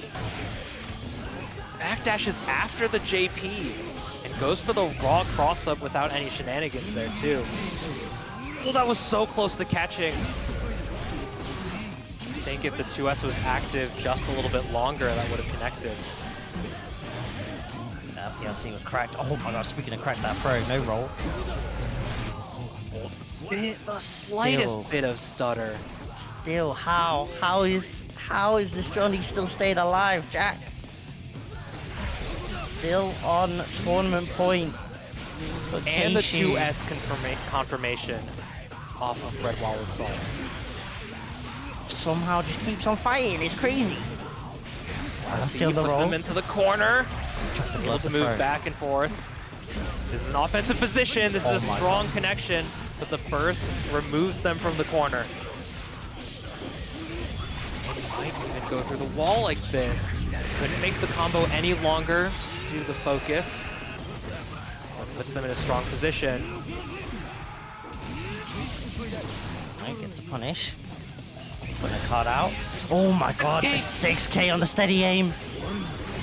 Gets the burst off of Kara. It's not enough though. Oh. Catches the landing frames. Far slash. Punish. Oh my god. It's 2-2 once more. Are we getting a repeat? Jack is trying to fight him off. Kshu is just getting in and in and in. These offensive sequences have become so present and so powerful. What is happening? What is going on? Guilty Gear, brother. It's Guilty Gear. Jonathan Gear is happening. Jonathan J. Guilty Gear. That's his name. Oh my. This is two of Daisuke's favorite children fighting. There's no shot. Game 10. There's no way. It started out similar to this in many of our games. We'll have to see what's going on. Trying to be a little tricky. The backdash. Jack refuses to fire a shot. Not close enough for the 5D to connect. Kshu being patient on defense. But the stop sign comes out. Is this enough? It will be. But we've been here before, where it's tournament point for Jack. And somehow, some way, Kshu seems to just answer the call every time back against the wall. The TK Finer, the wall break. Gets a little bit of extra meter off of that Kara Super as well. Right in our face. Not a lot of resources to deal with. These IBs, a little intimidating. But Jack maybe getting comfortable on defense. God. But that's gonna bring it to a final game. Final round here. Oh my god, and that burst gauges, both of them are so similar. Does either player want to extend the pressure, spend Wild Assault? Do they want to go for deflection? Are they waiting for the full burst gauge? Jack goes for the aggressive option. But the Wild Assault, the slingshot. Oh, no, the burst is gone. What is going to happen? Hail Mary 6K, not enough meter to do anything, but just builds it. This might do it. Jack is our TNS Guilty Gear Strive 145 champion. This whole set, my hand's been on my head. I can't believe it. Oh my god.